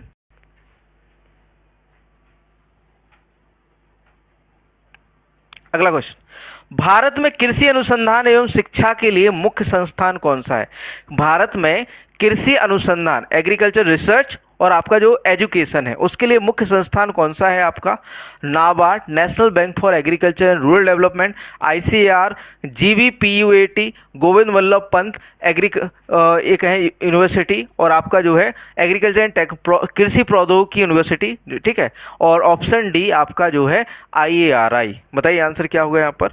भारत में कृषि अनुसंधान एवं शिक्षा के लिए मुख्य संस्थान कौन सा है, तो भैया वो है आपका आईसीएआर। आईसीएआर जो है रिसर्च भी देखता है या फिर कहें भारत के अंदर ये कहें कि आपका रिसर्च या अनुसंधान को भी देखता है और शिक्षा को भी ये कहें शिक्षा, कृषि शिक्षा को विकास देता है। ठीक सर, क्लास के लास्ट में कुछ पूछना है, हाँ बिल्कुल पूछ सकते हैं आप लास्ट में, है ना। अभी आपके 50% क्वेश्चन हुए, 50 क्वेश्चन और बाकी हैं, तो तैयार रहिए, अभी क्लास लास्ट नहीं हुई है। अगला question, international society of horticulture science का मुख्यालय कहाँ है, यूएसए, फ्रांस, ब्राजील या बेल्जियम। अंतरराष्ट्रीय या फिर क्या international society of horticulture science का मुख्यालय कहाँ पर है, ए, बी, सी या फिर डी। बताइए आंसर, ए, बी, सी या फिर डी। सही आंसर क्या होगा, तो बच्चों यहाँ पर सही आंसर हो जाता है आपका Belgium. International society of horticulture science जो है कहां पर है आपका, बेल्जियम के अंदर है। कहां पर है बच्चों, बेल्जियम। ठीक, आगे बढ़ते हैं अगले क्वेश्चन की ओर। Question number 51। अब हुए हैं 50 क्वेश्चन, अभी आपके जो है 50 क्वेश्चन बाकी है। 15 क्वेश्चन एग्रीकल्चर के बाकी हैं और आपका कंप्यूटर और यूपीजी के तो सारा ही बाकी है अभी, है ना। अगला क्वेश्चन है, आईसीएआर की राष्ट्रीय कृषि अनुसंधान परियोजना के तहत भारत को कितने कृषि जलवायु क्षेत्रों में विभाजित किया गया है, 15, 127, 129, 126। जो राष्ट्रीय कृषि अनुसंधान परियोजना है, ठीक, उसके अकॉर्डिंग कितने कृषि जलवायु क्षेत्रों में बांटा गया है। नेशनल एग्रीकल्चर रिसर्च प्रोजेक्ट, एनएआरपी, एनएआरपी के अकॉर्डिंग आपके जो भारत है उसे कितने कृषि जलवायु क्षेत्रों में बांटा गया है, डी 126। डी तो नहीं होगा भैया, यहाँ आंसर, यहाँ पर आंसर क्या नहीं होगा, डी नहीं होगा। बताइए आंसर, ए, बी, सी या फिर डी। डी नहीं होगा, अमित तिवारी जी, डी नहीं होगा यहाँ पर आंसर। कुलवीर सिंह, ए भी नहीं होगा। 15 आपका जो है योजना आयोग या प्लानिंग कमीशन ने दिया था, प्लानिंग कमीशन, ठीक, प्लानिंग कमीशन ने जो दिए थे वो दिए थे आपके कितने, 15, है ना। योजना आयोग ने जो दिए थे 15, 127 लिख रहे हैं अरुण राज, जो कि बिल्कुल सही है। एनएआरपी की बात करें, नेशनल एग्रीकल्चर रिसर्च प्रोजेक्ट के अकॉर्डिंग आईसीआर ने 127 क्या दिए, कृषि जलवायु क्षेत्र दिए। ठीक, अगला क्वेश्चन, विश्व मौसम संगठन की स्थापना कहां और कब की गई थी, न्यूयॉर्क 1980, वाशिंगटन 1978, जेनेवा 1978 या रोम 1976। जो आपका विश्व मौसम संगठन है इसकी स्थापना कब और कहां की गई थी, बता दीजिए answer. B B B B, Washington नहीं है भैया, सत्यम जी, बी बी नहीं है आंसर। अरविंद कुमार 127। सत्यम बी, ये तो भैया आपका 127, 51 बी लिखो ना। 52 का आंसर करो 52। डी, डी नहीं है भैया। जेनेवा 1978, आपका जो विश्व मौसम संगठन है या फिर कहें इंटरनेशनल मेट्रोलॉजिकल डिपार्टमेंट है, वो आपका कहाँ पर है? जेनेवा। और 1978 में इसकी स्थापना हुई थी। ठीक, कब? जेनेवा 1978। यहाँ पर सही आंसर हो जाता है। अगला क्वेश्चन, क्वेश्चन नंबर 53 है, 53। भारत में गेहूं का जीन बैंक कहाँ स्थित है? नई दिल्ली में, करनाल, लुधियाना या कानपुर? भारत में गेहूं का जीन बैंक कहाँ पर स्थित है? जल्दी से आंसर कीजिए। भारत में गेहूं का जीन बैंक कहाँ पर स्थित है? सी, 1978 सही है। अमित तिवारी, बुंदेली भाई, आप तो हमारे बुंदेलखंड से हैं। डॉक्टर अमित तिवारी, डॉक्टर अमित तिवारी जी बताइए, भारत में गेहूं का जीन बैंक कहाँ पर स्थित है? भारत में गेहूं का जीन बैंक कहाँ पर स्थित है? ए भैया आपका कहाँ पर? करनाल, हरियाणा के अंदर। भारत में गेहूं का जीन बैंक कहाँ पर है? करनाल, हरियाणा। ऑप्शन बी सही आंसर हो जाता है। अगला क्वेश्चन, राष्ट्रीय उद्यान बोर्ड कब बना? नेशनल हॉर्टिकल्चर बोर्ड कब बना आपका? 1978 में, 1980, 1984 या 1988 में? आपका जो नेशनल, ये कह सकते हैं राष्ट्रीय उद्यान बोर्ड है, उसकी स्थापना कब हुई थी? नेशनल हॉर्टिकल्चर बोर्ड की स्थापना कब हुई थी और ये कहाँ पर है? कहाँ पर है जल्दी से बताओ। नेशनल हॉर्टिकल्चर बोर्ड कहाँ पर है और इसकी स्थापना कब हुई थी?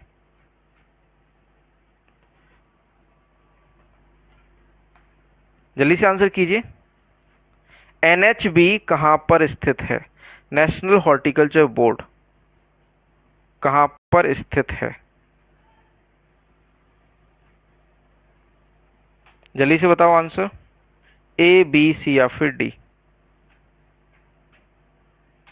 National horticulture board.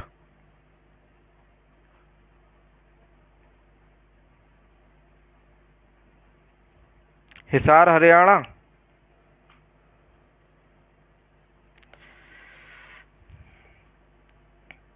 जल्दी से आंसर कीजिए।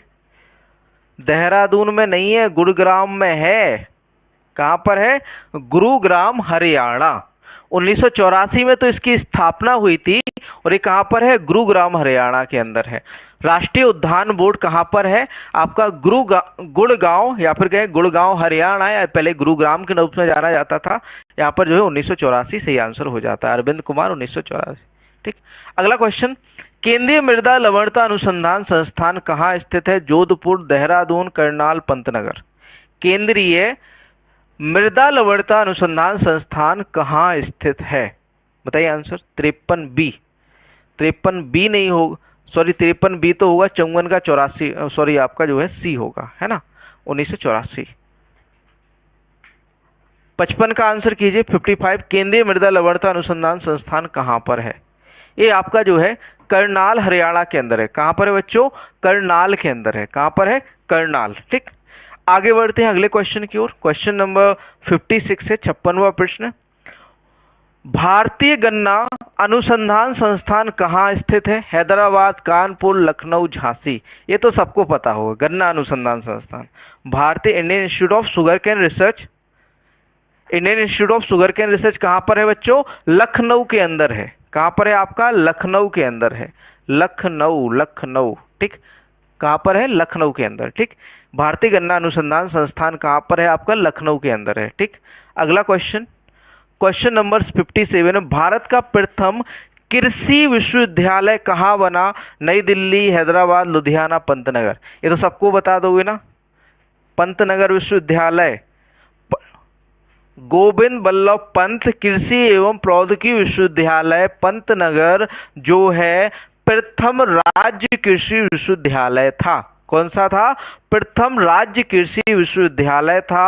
1960 में इसकी स्थापना हुई थी। ठीक, तो यहाँ पर सही आंसर हो जाता है 57 का ऑप्शन डी, पंतनगर। 57 का ऑप्शन डी। सी नहीं होगा अरविंद जी, 57 का डी होगा पंतनगर। ठीक, पंतनगर 1960। अर्जुन राज आप गलत लिखे, 1974 नहीं, 1974 में तो केबीके आए थे। 1957 जो सॉरी 1960 में आपका जो है स्थापित हुए थे। रविकांत चौहान सही लिख रहे हैं आंसर। भारतीय कृषि जैविक प्रौद्योगिकी संस्थान कहाँ स्थित है? रायपुर छत्तीसगढ़, मालेगांव महाराष्ट्र, रांची झारखंड, नई दिल्ली। भारतीय कृषि जैव प्रौद्योगिकी संस्थान कहाँ पर स्थित है? बता दीजिए आंसर। 58 का 58वें प्रश्न का सही आंसर क्या हो जाता है यहाँ पर?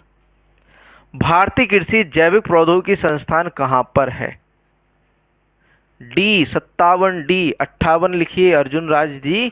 जी गुरु जी ने मत लिखिए, 58 का आंसर लिखिए, है ना। भारतीय कृषि जैव प्रौद्योगिकी संस्थान कहाँ स्थित है? तो भैया ये आपका कहाँ पर है? आपका रांची। कहाँ पर? रांची झारखंड के अंदर है। कहाँ पर है? रांची झारखंड के अंदर, रांची झारखंड। ऑप्शन सी यहाँ पर सही आंसर हो जाता है, रांची झारखंड। क्लियर? अगला क्वेश्चन, क्वेश्चन नंबर 59, 59वां प्रश्न है, एग्रोस्टोलॉजी किसका अध्ययन है? खरपतवार का, घास का, पेड़ का, इनमें से कोई नहीं। एग्रोस्टोलॉजी किसका अध्ययन है? ये झारखंड को गलत लिख रहा है, झारखंड। झारखंड नहीं होता, झारखंड होता है बच्चों, है ना। झारखंड नहीं, झारखंड लिखते हैं, जे आता है। सी लिख रहे हैं घास की खेती। सी देखो पेड़ों की खेती नहीं होता है आपका। एग्रोस्टोलॉजी किसका अध्ययन है? आपका घास की खेती का अध्ययन। घास की खेती का अध्ययन या फिर कहें आपकी ग्रास की cultivation of grass is called agrostology. Agrostology कहा जाता है घास की खेती को। अगला क्वेश्चन, केंद्रीय कपास अनुसंधान संस्थान कहाँ स्थित है? नासिक, नागपुर, पुणे, गोवा। केंद्रीय कपास अनुसंधान संस्थान कहाँ पर स्थित है? बता दीजिए आंसर। केंद्रीय कपास अनुसंधान संस्थान कहाँ स्थित है? ए बी सी। बी लिख रहे हैं अर्जुन कुमार जी, सही आंसर है आपका नागपुर के अंदर है।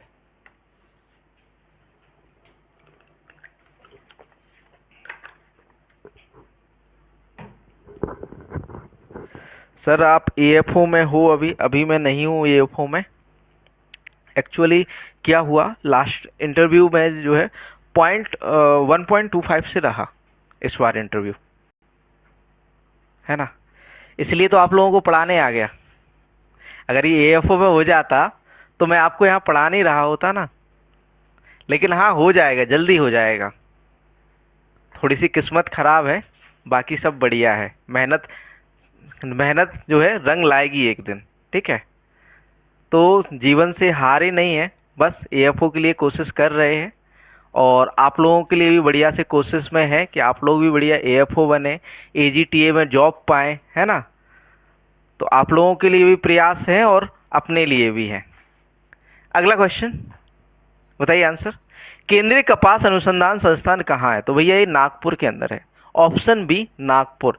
सभी लोग 60 बी कर रहे हैं, बिल्कुल सही है, नागपुर के अंदर है। अगला क्वेश्चन, राष्ट्रीय कृषि अनुसंधान प्रबंधन अकादमी किस शहर में है? राष्ट्रीय कृषि अनुसंधान प्रबंधन अकादमी किस शहर में है? नई दिल्ली, हैदराबाद, बेंगलुरु, कटक। बताइए आंसर।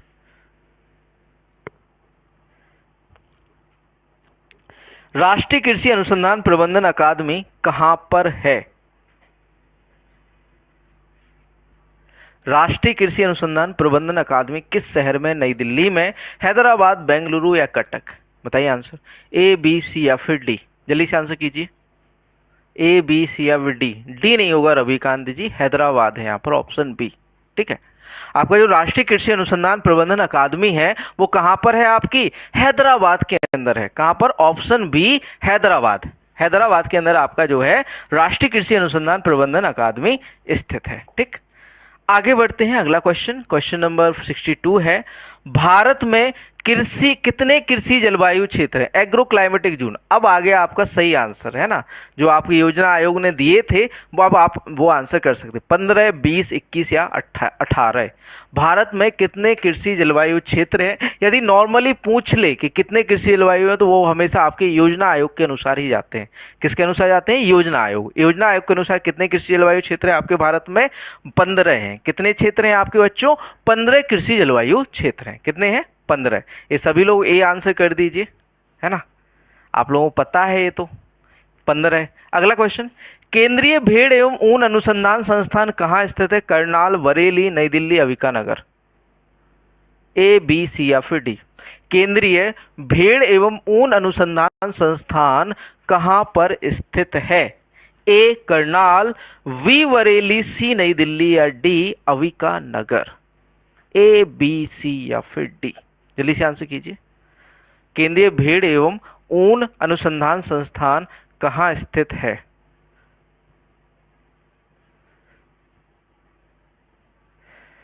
आप सत्यम जी पर्सनली कॉल कर लीजिएगा, मैं आपको तैयारी कैसे करते हैं मैं बता दूंगा, ठीक है, या लास्ट में आप पूछ लीजिए, लास्ट में बताऊंगा मैं कैसे तैयारी करनी है। अंबिका नगर बिल्कुल सही, ऑप्शन डी अंबिका नगर यहाँ पर सही आंसर हो जाता है। केंद्रीय भेड़ एवं ऊन अनुसंधान संस्थान कहाँ पर स्थित है? आपका अंबिका नगर के अंदर स्थित है। अगला क्वेश्चन, भारतीय कृषि संग्रह प्रबंधन एवं अनुसंधान संस्थान IGSRI, IGSRI या फिर कहे Indian grain storage research institute कहाँ पर स्थित है? नई दिल्ली में, मुंबई में, हापुड़ में, लखनऊ में। अब मैं इसमें एक हिंट दे रहा हूँ, ये आपका उत्तर प्रदेश के अंदर है। जो IGSRI है वो कहाँ पर है? यूपी के अंदर है। अब यूपी के अंदर बता दो कहाँ पर है। भारतीय कृषि संग्रह प्रबंधन एवं अनुसंधान संस्थान IGSRI कहाँ पर स्थित है? नई दिल्ली में, मुंबई, हापुड़ में या लखनऊ में? बता दीजिए आंसर। मोबाइल नंबर, आप मोबाइल नंबर देखो, विजन एग्री एकेडमी सर्च करिएगा गूगल पर तो आपको वेबसाइट मिल जाएगी और वेबसाइट पे हमारा मोबाइल नंबर मिल जाएगा, या लास्ट में मैं बता दूंगा, ठीक है। 63A, 63A केंद्रीय 63A नहीं था, 63 का डी था, 64 का आंसर करो। हापुड़ बिल्कुल सही। Agriculture point Neeraj, bye Neeraj बिल्कुल सही आंसर कर रहे हैं आप। हापुड़ के अंदर है भारतीय कृषि संग्रह प्रबंधन एवं अनुसंधान संस्थान। कहाँ पर है आपका? हापुड़ के अंदर, ठीक। ऑप्शन सी यहाँ पर हापुड़ सही हो जाता है। क्लियर? आगे बढ़ते हैं, अगला क्वेश्चन है, क्वेश्चन नंबर 65 है। 65वां प्रश्न दिया हुआ है, राष्ट्रीय जैव उर्वरक विकास केंद्र NBDC स्थापित किया गया कानपुर में, Jhansi, Ghaziabad, Bangalore. A, B, C या फिर डी? राष्ट्रीय जैव उर्वरक विकास केंद्र कहाँ पर स्थापित किया गया है? आपका कानपुर में, झांसी में, गाजियाबाद या फिर कहें बेंगलोर। सत्यम सिंह ए आंसर कर रहे हैं कानपुर, जो कि गलत है, ठीक है। कुलवीर सिंह सी आंसर कर रहे हैं, जो कि बिल्कुल सही है। गाजियाबाद के अंदर है NVDC या फिर कहें राष्ट्रीय जैव उर्वरक विकास केंद्र कहां पर है आपका? गाजियाबाद। बिल्कुल सही कुलवीर सिंह जी, आपका आंसर हमें मिल गया है ना। कहां पर है आपका? गाजियाबाद। यहां पर आपका जो है एक सेक्शन 65 क्वेश्चन यहां पर समाप्त होते हैं, ठीक। हापुड़ सही है, पता है, ठीक है। यहाँ पर आपके 65 क्वेश्चन समाप्त होते हैं। अगला सेक्शन कंप्यूटर का है, जिसमें 15 क्वेश्चन हम कंप्यूटर के करेंगे, ठीक। कितने क्वेश्चन? 15 क्वेश्चन, ठीक। तो पहला क्वेश्चन है क्वेश्चन नंबर 66, कंप्यूटर का पहला और इस सेट पेपर का 66वां क्वेश्चन। 66वां प्रश्न है, प्रथम डिजिटल इलेक्ट्रॉनिक कंप्यूटर के संबंध में ABC का पूर्ण रूप क्या है? ABC का पूर्ण रूप क्या है? बताइए आंसर। ABC का पूर्ण रूप पूछा गया है, ऑप्शन पर लेके चलते हैं आप लोगों को, ऑप्शन का पर चलते हैं। ABC का पूर्ण रूप बताना है हमें, है ना। किसका? देखो ये है हमारा कॉन्टेक्ट नंबर 7880497104, ठीक। इसको नोट कर लेना, मैं आपको ABC का फुल फॉर्म यहाँ पर हमें बताना है, ठीक। तो आंसर करिएगा, ABC का फुल फॉर्म क्या होगा? एटेंस ऑफ बाइनरी कंप्यूटर या फिर कहें एनालॉग बैरी कंप्यूटर, एटेंस of binary computer, analog binary computer, A B C या फिर डी। ए बी सी का फुल फॉर्म क्या होता है? सत्यम सिंह जी आंसर कर दीजिए, इसका आंसर क्या होगा? ए बी सी का full form Atanasoff Berry computer, option C. Option C यहाँ पर सही आंसर हो जाता है, अटेंस ऑफ वेरी कंप्यूटर। ठीक, अटेंस ऑफ वेरी कंप्यूटर। ठीक, यहाँ पर सही आंसर हो जाता है, ऑप्शन सी सही आंसर हो जाता है, Atanasoff Berry computer, ABC का फुल फॉर्म। अगला क्वेश्चन, विश्व का प्रथम इलेक्ट्रॉनिक डिजिटल कंप्यूटर है एनिएक, सिद्धार्थ, परम या मेघा? विश्व का प्रथम इलेक्ट्रॉनिक डिजिटल कंप्यूटर कौन सा है? एनिएक, सिद्धार्थ या परम या फिर कहें मेघा? आंसर कीजिए 66 डी। डी नहीं होगा भैया, सी होगा। एबीसी का full form Atanasoff Berry computer होगा। ठीक, सी आंसर सही होगा यहाँ पर। ठीक, यहाँ पर जो सही आंसर हो जाता है वो है एनिएक। विश्व का प्रथम इलेक्ट्रॉनिक डिजिटल कंप्यूटर जो था वो तो कौन सा था आपका? एनिएक था। ऑप्शन ए एनिएक सही आंसर हो जाता है। अगला क्वेश्चन, क्वेश्चन नंबर 68 है, किस पीढ़ी के कंप्यूटर में वैक्यूम ट्यूब का उपयोग किया जाता था? चौथी पीढ़ी, पहली पीढ़ी, दूसरी पीढ़ी या तीसरी पीढ़ी? किस पीढ़ी के कंप्यूटर में वैक्यूम ट्यूब का प्रयोग किया जाता था? वैक्यूम ट्यूब का प्रयोग किया जाता था। आंसर कीजिए ए बी सी या फिर डी। अमित तिवारी आप 66वें क्वेश्चन पर अटके हुए हैं, अभी 68वां प्रश्न आ गया है आपका, जो है किस पीढ़ी के कंप्यूटर में वैक्यूम ट्यूब का प्रयोग किया गया था? आंसर कीजिए ए बी सी या फिर डी। यहाँ पर बच्चों बात करें सही आंसर की तो पहली पीढ़ी में, पहली पीढ़ी के जो कंप्यूटर थे उसमें वैक्यूम ट्यूब का, दूसरे पीढ़ी के कंप्यूटर में ट्रांजिस्टर का, ठीक, और तीसरी पीढ़ी के में आईसी का, इंटीग्रेटेड सर्किट का प्रयोग किया गया था। ठीक, तो यहाँ पर सही आंसर हो जाता है पहली पीढ़ी, ऑप्शन बी। ठीक,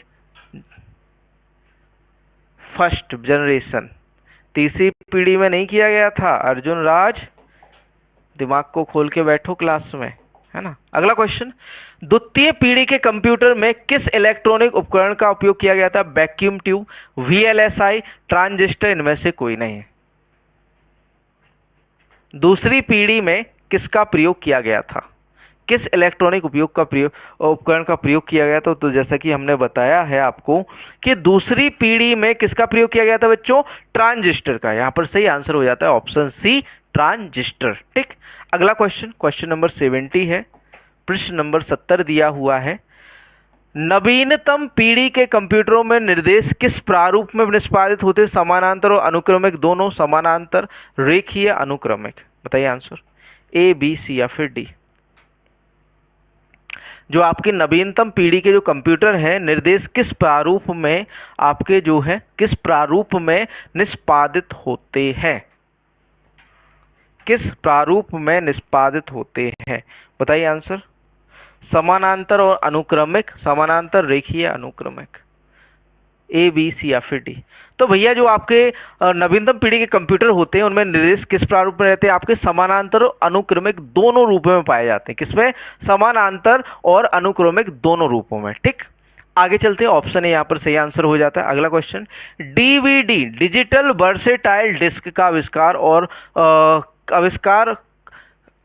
और विकास कब हुआ? आविष्कार और विकास कब हुआ? 1990 में, 95, 1997 या 1992 में? आपका जो डीवीडी है, डिजिटल वर्सेटाइल डिस्क, कभी कभी डीवीडी का फुल फॉर्म पूछ लिया जाता है तो लिख लेना डिजिटल वर्सेटाइल डिस्क जो है फुल फॉर्म होता है, इसका आविष्कार हुआ था 1995 में, ऑप्शन बी। 1995, 1995, ऑप्शन बी यहाँ पर सही आंसर हो जाता है। क्लियर? आगे चलते हैं 72, क्वेश्चन नंबर 72 की ओर। 72वां प्रश्न है, एप्पल 2 या फिर कहे एप्पल सेकेंड कंप्यूटर की पीढ़ी का एक उदाहरण है? चौथी पीढ़ी, पहली पीढ़ी, दूसरी पीढ़ी या तीसरी पीढ़ी? एप्पल सेकेंड किस पीढ़ी का उदाहरण है? एप्पल सेकेंड किस पीढ़ी का उदाहरण है? बताइए आंसर क्या होगा, ए बी सी या फिर डी। ए बी सी या फिर डी। एप्पल सेकंड कंप्यूटर की किस पीढ़ी का एक उदाहरण है? तो भैया चौथी पीढ़ी। किस पीढ़ी का उदाहरण है?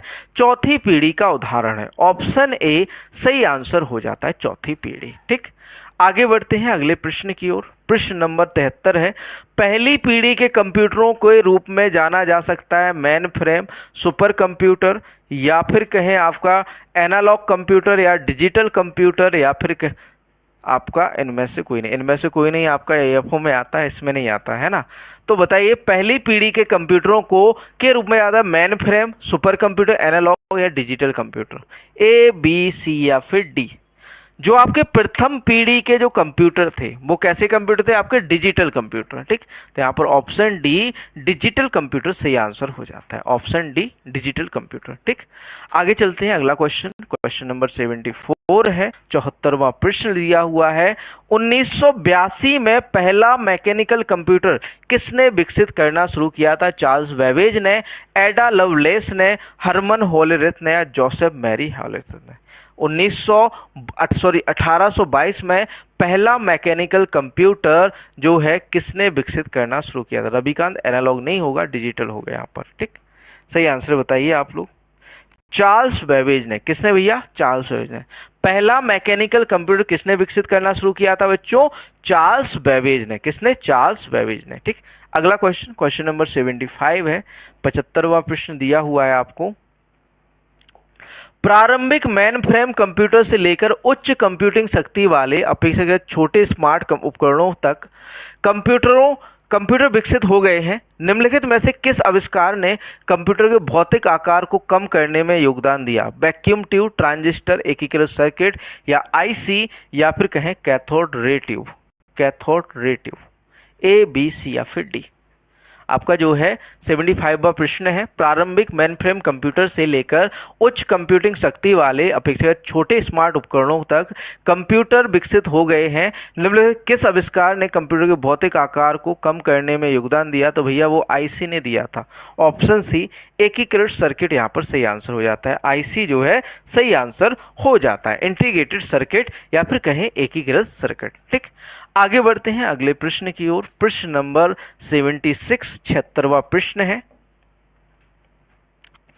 76वां प्रश्न दिया हुआ है बच्चों, निम्नलिखित में से किसे कंप्यूटर माउस के आविष्कार का श्रेय दिया जाता है? केल्विन फ्रीमैन, डगलस एंगलवार्ट, नॉटमैन स्मिथ या डेनिस रिची? Dennis Ritchie. बताइए आंसर क्या होगा यहाँ पर? तो भैया जो आपका माउस है का आविष्कार जो कहा जाता है वो कहा जाता है डगलस एंगलेवार्ट को। किसे? कंप्यूटर माउस के आविष्कारक जो कहे जाते हैं डगलस एंगलेवार्ट कहे जाते हैं। अगला क्वेश्चन, 1991 में भारत का पहला स्वदेशी सुपर कंप्यूटर जिसका नाम था विजय भटकर द्वारा विकसित किया गया था। प्रयाग 400, प्रगति 5000, परम 8000, प्रभास 6000। बताइए आंसर क्या होगा? ए बी सी या फिर डी? ए बी सी या फिर डी? 1991 में भारत का पहला स्वदेशी कंप्यूटर विकसित किया गया था, वह उसका नाम क्या था? उसका नाम क्या था? तो भैया उसका नाम था परम 8000। क्या नाम था बच्चों? परम 8000। परम 8000। ठीक, आगे बढ़ते हैं अगले प्रश्न की ओर। प्रश्न नंबर 78 दिया हुआ है, 78वां प्रश्न है, वह इलेक्ट्रॉनिक डिवाइस जो डाटा को स्वीकार कर सकती है, डाटा प्रोसेस करती है तथा आउटपुट उत्पन्न करती है और परिणामों को भविष्य में प्रयोग के लिए स्टोर करती है, कहलाती है input computer software hardware. Input computer software hardware. बताइए आंसर क्या होगा? ऑप्शन 78 का ऑप्शन सी बिल्कुल सही नहीं है। बिल्कुल सही नहीं है, क्योंकि सारी क्रियाएं कौन करता है? कंप्यूटर करता है ना। डाटा को स्वीकार करता है, आउटपुट उत्पन्न करता है, उसको स्टोरेज का कार्य भी करता है। कौन भैया? कंप्यूटर। यहाँ पर ऑप्शन बी कंप्यूटर सही आंसर हो जाता है। ठीक, आगे बढ़ते हैं अगला क्वेश्चन, निम्नलिखित में से कंप्यूटर का मूल कार्य क्या है? इनपुट करना, स्टोरेज करना, प्रोसेसिंग या फिर कहें ऑल ऑफ दीज, उपरोक्त सभी। या फिर कहें उपरोक्त सभी। तो भैया उपरोक्त सभी या ऑल ऑफ दी जिसके कार्य हैं, सभी कार्य जो है करता है कौन? कंप्यूटर। इनपुट भी लेता है आपका, स्टोरेज भी करता है, प्रोसेसिंग भी करता है। क्या करता है? प्रोसेसिंग। तो उपरोक्त सभी यहाँ पर सही आंसर हो जाता है। क्लियर है? आगे बढ़ते हैं, अगला क्वेश्चन है, क्वेश्चन नंबर 80 है, तृतीय पीढ़ी के कंप्यूटर या तृतीय पीढ़ी के कंप्यूटर में किस उपकरण का प्रयोग किया गया है? वैक्यूम ट्यूब, वीएलएसआई, एकीकृत सर्किट, आईसी, इनमें से कोई नहीं। अरुण राज डी। थोड़ा सा पानी पी लिया जाए। आपका जो है 1 घंटे 40 मिनट की क्लास हो चुकी है, करीबन अभी आपकी 20 मिनट की और जाएगी class. 79 Ravikant Chauhan, all of these बिल्कुल सही है। 80 का सी बिल्कुल सही है, एकीकृत सर्किट, जो कि हमने बताया था कि इंटीग्रेटेड सर्किट का प्रयोग किया जाता है आपका किसमें? तीसरी पीढ़ी के कंप्यूटर। आगे यहाँ पर जो है आपके कंप्यूटर के क्वेश्चन समाप्त होते हैं। अगला पार्ट आ जाता है उत्तर प्रदेश सामान्य ज्ञान। क्या भैया? उत्तर प्रदेश सामान्य ज्ञान। ठीक, तो 81वां प्रश्न है, पुरापाषाण कालीन बेलन नदी घाटी का साक्ष्य उत्तर प्रदेश के किस जनपद से प्राप्त होता है? वाराणसी, लखनऊ, प्रयागराज या इटावा। उत्तर प्रदेश पुरापाषाण कालीन बेलन नदी घाटी का साक्ष्य उत्तर प्रदेश के किस जनपद से प्राप्त होता है? बताइए आंसर क्या होगा? ए, बी, सी या फिर डी? ए, बी, सी या फिर डी? पुरापाषाण कालीन बेलन नदी घाटी का साक्ष्य उत्तर प्रदेश के किस जनपद से प्राप्त होता है? तो वो मिलता है प्रयागराज से, इलाहाबाद या प्रयागराज क्षेत्र से हमें देखने को मिलता है। ठीक, अगला क्वेश्चन, उत्तर प्रदेश के किस नवपाषाणिक पुरास्थल से धान की खेती के साक्ष्य मिले हैं? बेलन नदी घाटी, गंगा नदी घाटी, लोहेदा नाला क्षेत्र या कोल्डी हवा। इसका आंसर करिएगा आप। 82 का आंसर कीजिए। आप लोग क्या करते हैं 82 का आंसर? 82वां प्रश्न है, उत्तर प्रदेश किस नवपाषाणिक पुरास्थल से धान की खेती के साक्ष्य मिले हैं? ए, बी, सी या फिर डी? आपका जो है बेलन नदी घाटी, गंगा नदी घाटी, लोहेदा नाला क्षेत्र या कोल्डी हवा। ए, बी, सी या फिर डी? 81 सी, कुलवीर सिंह सी कर रहे हैं। आपका जो है प्रयागराज 81। 82 का आंसर कीजिए 82। 82 डी, कुलवीर सिंह डी नहीं है। देखिए, जो पुरानी रिसर्च थी या फिर कहें प्राचीन कालीन रिसर्च थी, वो कोल्डी हवा मानती थी। लिखा है जो आपकी नई रिसर्च है ना, कौन सी नई रिसर्च, या फिर कहें जो वर्तमान आपकी जो रिसर्च है उसने जो है चेंज कर दिया है लोहेदा नाला क्षेत्र। कहाँ पर? लोहेदा नाला क्षेत्र। आपका जो है ये कहें नवपाषाण पुरास्थल के धान की भूसी के क्षेत्र कहाँ पर मिले हैं आपको? लोहेदा नाला क्षेत्र से मिले हैं। कहाँ पे? सॉरी, यहाँ पर ऑप्शन जो है गलत डाल दिया गया है, लोहेदा नाला क्षेत्र नहीं, लहुरा देव। ठीक, ऑप्शन सी यहाँ पर सही कर लीजिए, लहुरा देव। लहुरा देव। ठीक, लहुरा देव यहाँ पर जो है ऑप्शन कर लीजिए आप, लहुरा देव। यहाँ पर इसको हम काट देते हैं, लहुरा देव। ठीक, लहुरा देव जो है आपका जो है नया नवीनतम खोजों के अनुसार लहुरा देव आपका क्या माना जाता है? धान की भूसी के जो साक्ष्य मिले हैं, धान की खेती के साक्ष्य कहाँ से मिले? नवीनतम रिसर्च के अनुसार आपके लहुरा देव से मिले, कोल्डी हवा से नहीं। लहुरा देव जो है जो नई रिसर्च है या नवीनतम रिसर्च है वो क्या कहती है? लहुरा देव। तो यहाँ पर सही आंसर हो जाता है लहुरा देव। इसको करेक्ट कर लेना, लिख लेना। ये नई रिसर्च कहती है, कोल्डी हवा पहले था, अब जो कहती है वो है आपकी लहुरा देव। ठीक, अगला क्वेश्चन, क्वेश्चन नंबर 83 है, 83वां प्रश्न दिया हुआ है आपका, चौरा चौरा या फिर कहें चौरी चौरा कांड। चौरी चौरा कांड का संबंध उत्तर प्रदेश के किस जनपद से है? देवरिया, आजमगढ़, गोरखपुर या बलिया। चौरी चौरा कांड की घटना जो है कहाँ पर हुई थी बताना है आपको। तो भैया ये हुई थी आपकी कहाँ पर? गोरखपुर के अंदर। कहाँ पर हुई थी बच्चों? चौरी चौरा कांड कहाँ पर हुआ था आपका? गोरखपुर के अंदर हुआ था। लहुरा देव किस जिले में है? चलिए हम आपको बता देते हैं, जस्ट मिनट रुकिएगा।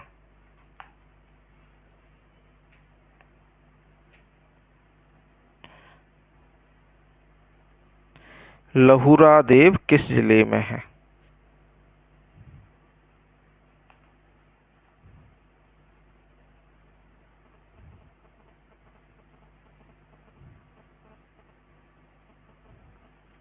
संत कबीर नगर जिले में है।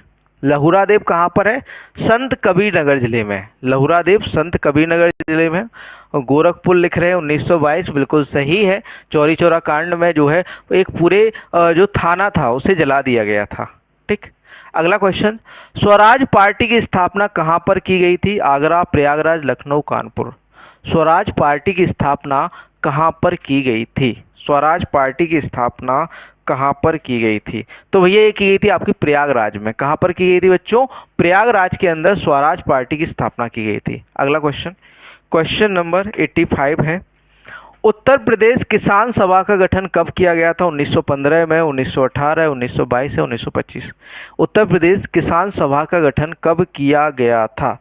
तो भैया ये किया गया था 1918 में। कब किया गया था उत्तर प्रदेश किसान सभा का गठन? 1918 में। उत्तर प्रदेश किसान सभा का गठन कब किया गया था? 1918 के अंदर। कब किया गया था? 1918 में। ठीक। आगे बढ़ते हैं अगले प्रश्न की ओर। प्रश्न नंबर 86 है, 86वां प्रश्न है, अवध का अंतिम नवाब कौन था? सादत खां, बाजिद अली शाह, शुजा-उद-दौला या फिर कहें सफदरजंग। सफदरजंग। अवध का अंतिम नवाब कौन था? अवध का अंतिम नवाब कौन था? तो भैया वो थे आपके वाजिद अली शाह जो है अवध का अंतिम नवाब था। कौन? वाजिद अली शाह अवध का अंतिम नवाब था। अवध का अंतिम नवाब कौन था? वाजिद अली शाह। अगला क्वेश्चन, 1857 के विद्रोह का नेतृत्व कानपुर में किसने किया था? 1857 के विद्रोह का नेतृत्व कानपुर में किसने किया था? रानी लक्ष्मीबाई, ब्रिजेश कादिर, ऑप्शन सी है आपका जो है तात्या टोपे। तात्या टोपे। ऑप्शन डी दिया हुआ है यहाँ पे कदम सिंह। कदम सिंह। ठीक। तो आपको जो 1857 के विद्रोह का नेता जो कानपुर से किसने किया था? किसने किया था आपका जो है तात्या टोपे ने। किसने किया था आपका?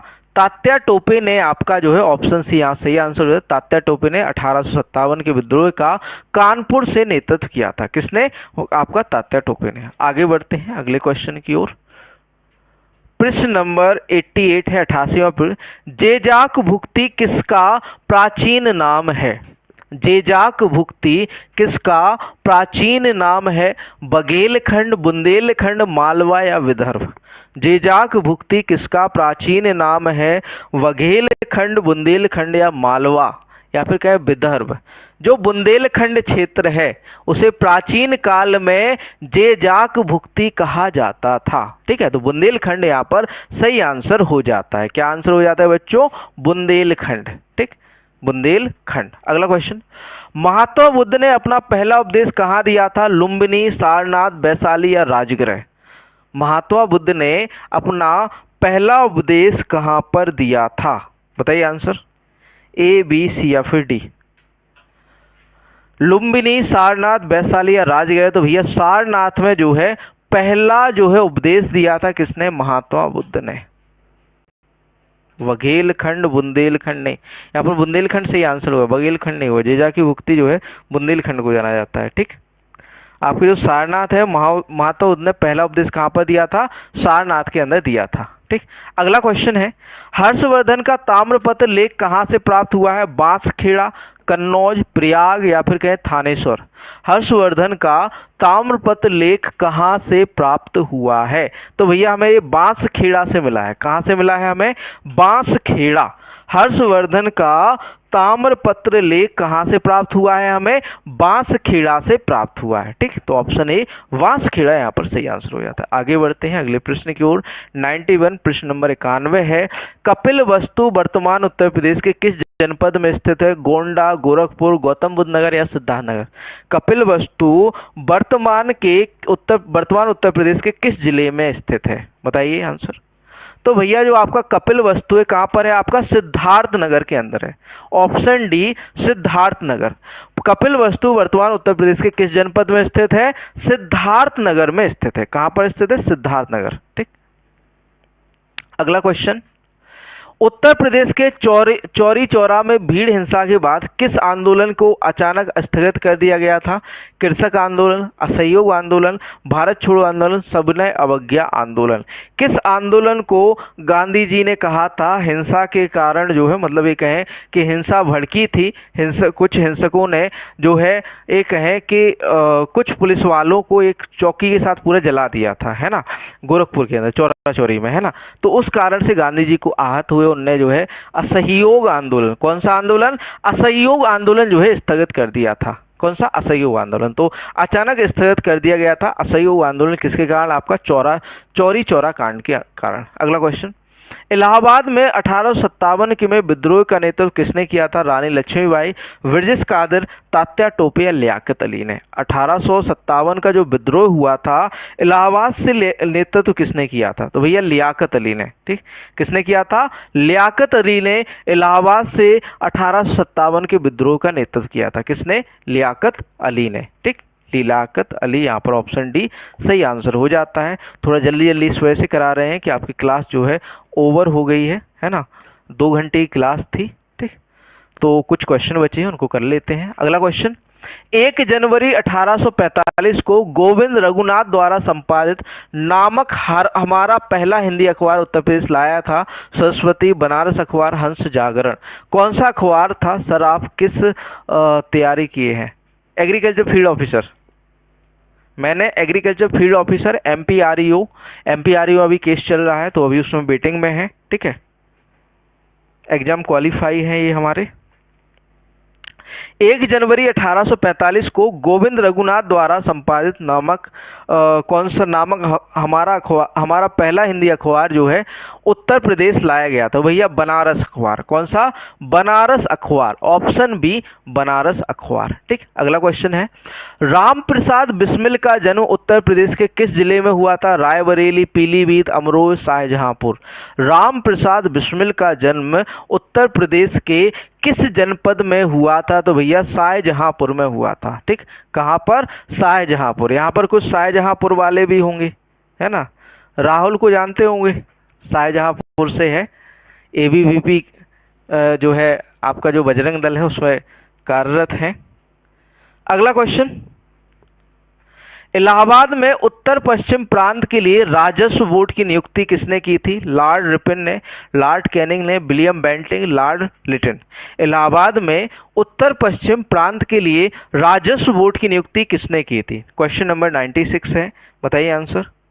William Bentinck. ठीक, इलाहाबाद में उत्तर पश्चिम प्रांत के लिए राजस्व बोर्ड की नियुक्ति किसने की थी? आपका विलियम बेंटिक ने की थी। ठीक, ऑप्शन सी विलियम बेंटिक यहाँ पर सही आंसर हो जाता है। अगला क्वेश्चन, क्वेश्चन नंबर 97 दिया हुआ है, 1925 में उत्तर प्रदेश में काकोरी षड्यंत्र में से कौन सा क्रांतिकारी संगठन जुड़ा था? Mitra Mela, Hindustan Republican Association, Hindustan Socialist Republic Association, Indian League. बताइए आंसर। 1925 में उत्तर प्रदेश में जो आपका काकोरी षड्यंत्र हुआ था उसमें जो शामिल जो संगठन था वो कौन था? तो बात करें बच्चों सही आंसर की तो हिंदुस्तान सोशलिस्ट रिपब्लिक एसोसिएशन। ठीक, तो काकोरी कांड षड्यंत्र में जो क्रांतिकारी शामिल थे वो किस संगठन से थे? Sorry, Hindustan Republican Association, Hindustan Republican Association. Option B सही आंसर हो गया यहाँ पर, Hindustan Republican Association, Hindustan Republican Association यहाँ पर सही आंसर होगा, हिंदुस्तान रिपब्लिकन एसोसिएशन। अगला क्वेश्चन, इलाहाबाद अधिवेशन 1888 में भारतीय राष्ट्रीय कांग्रेस का अध्यक्ष किसे चुना गया था? किसे चुना गया था? दादा भाई नेरोजी, फिरोज शाह मेहता, जॉर्ज यूल, बदरुद्दीन तैयब जी। जो 1888 का भारतीय राष्ट्रीय कांग्रेस का जो अधिवेशन हुआ था उसमें जो है अध्यक्ष किसे चुना गया था? इलाहाबाद अधिवेशन जॉर्ज यूले को। किसे? George Yule. यहाँ पर ऑप्शन सी जॉर्ज यूल सही आंसर हो जाता है। आगे बढ़ते हैं अगले प्रश्न की ओर। प्रश्न नंबर 99 है, निम्नलिखित में से कौन सा ऐतिहासिक स्थल उत्तर प्रदेश राज्य में स्थित है? सिकंदरा, अकबर का मकबरा, सासाराम शेरशाह का मकबरा, बुरहानपुर औरंगजेब का मकबरा, काबुल जो है बाबर का मकबरा। आंसर कीजिए, ए बी सी या फिर डी। तो भैया आपका जो सिकंदरा जो है अकबर का मकबरा आगरा के अंदर स्थित है, उत्तर प्रदेश के अंदर स्थित है। तो यहाँ पर ऑप्शन ए सिकंदरा अकबर का मकबरा सही आंसर हो जाता है। अगला क्वेश्चन और इस सेट पेपर का लास्ट प्रश्न है, शाही न्याय पाने के लिए आगरा में जंजीर ए अदल की स्थापना किसने की थी? शाहजहां, अकबर, जहांगीर या बाबर ने? बताइए आंसर क्या होगा, ए, बी, सी या फिर डी। शाही न्याय पाने के लिए आगरा में जंजीर ए अदल की स्थापना किसने की थी? आपका जो है शाहजहां, अकबर, जहांगीर या फिर कहें आपका बाबर ने। जंजीर ए अदल की स्थापना किसने की थी? तो भैया इसकी स्थापना की थी जहांगीर ने। किसने की थी बच्चों? जहांगीर ने। यहाँ पर आपके 100 प्रश्न जो है इस सेट पेपर के आज के समाप्त हो जाते हैं। कल मिलते हैं रात को 8 बजे। डेली आपकी जो है 8 बजे क्लास होगी, इसको ज़्यादा से ज़्यादा शेयर करना है। जो भी डाउट है अब आप कमेंट बॉक्स में लिख सकते हैं। ठीक, अकबर नहीं है अरुण राज, जहांगीर है, जहांगीर। ठीक, शाहजहां मत लिख देना, है ना। शाहजहां ने ताजमहल का निर्माण करवाया था। ठीक, तो यहाँ पर जहांगीर सही आंसर हो जाता है। थोड़ा सा हम आपको कोर्सेज के बारे में बता दे रहे हैं जल्दी जल्दी से, आपका ज़्यादा टाइम नहीं लेंगे। ठीक है, कृषि प्राविधिक सहायक के लिए हमारे इतने कोर्स चल रहे हैं, बस इतने से कोर्स चल रहे हैं। एक तो ब्रह्मास्त्र चल रहा है आप सभी के लिए। अपने कैमरे के पीछे बच्चे को दिखा दीजिए, बच्चों को दिखा दीजिए। अरे कैमरे के पीछे नहीं दिखा सकते अभी, है ना।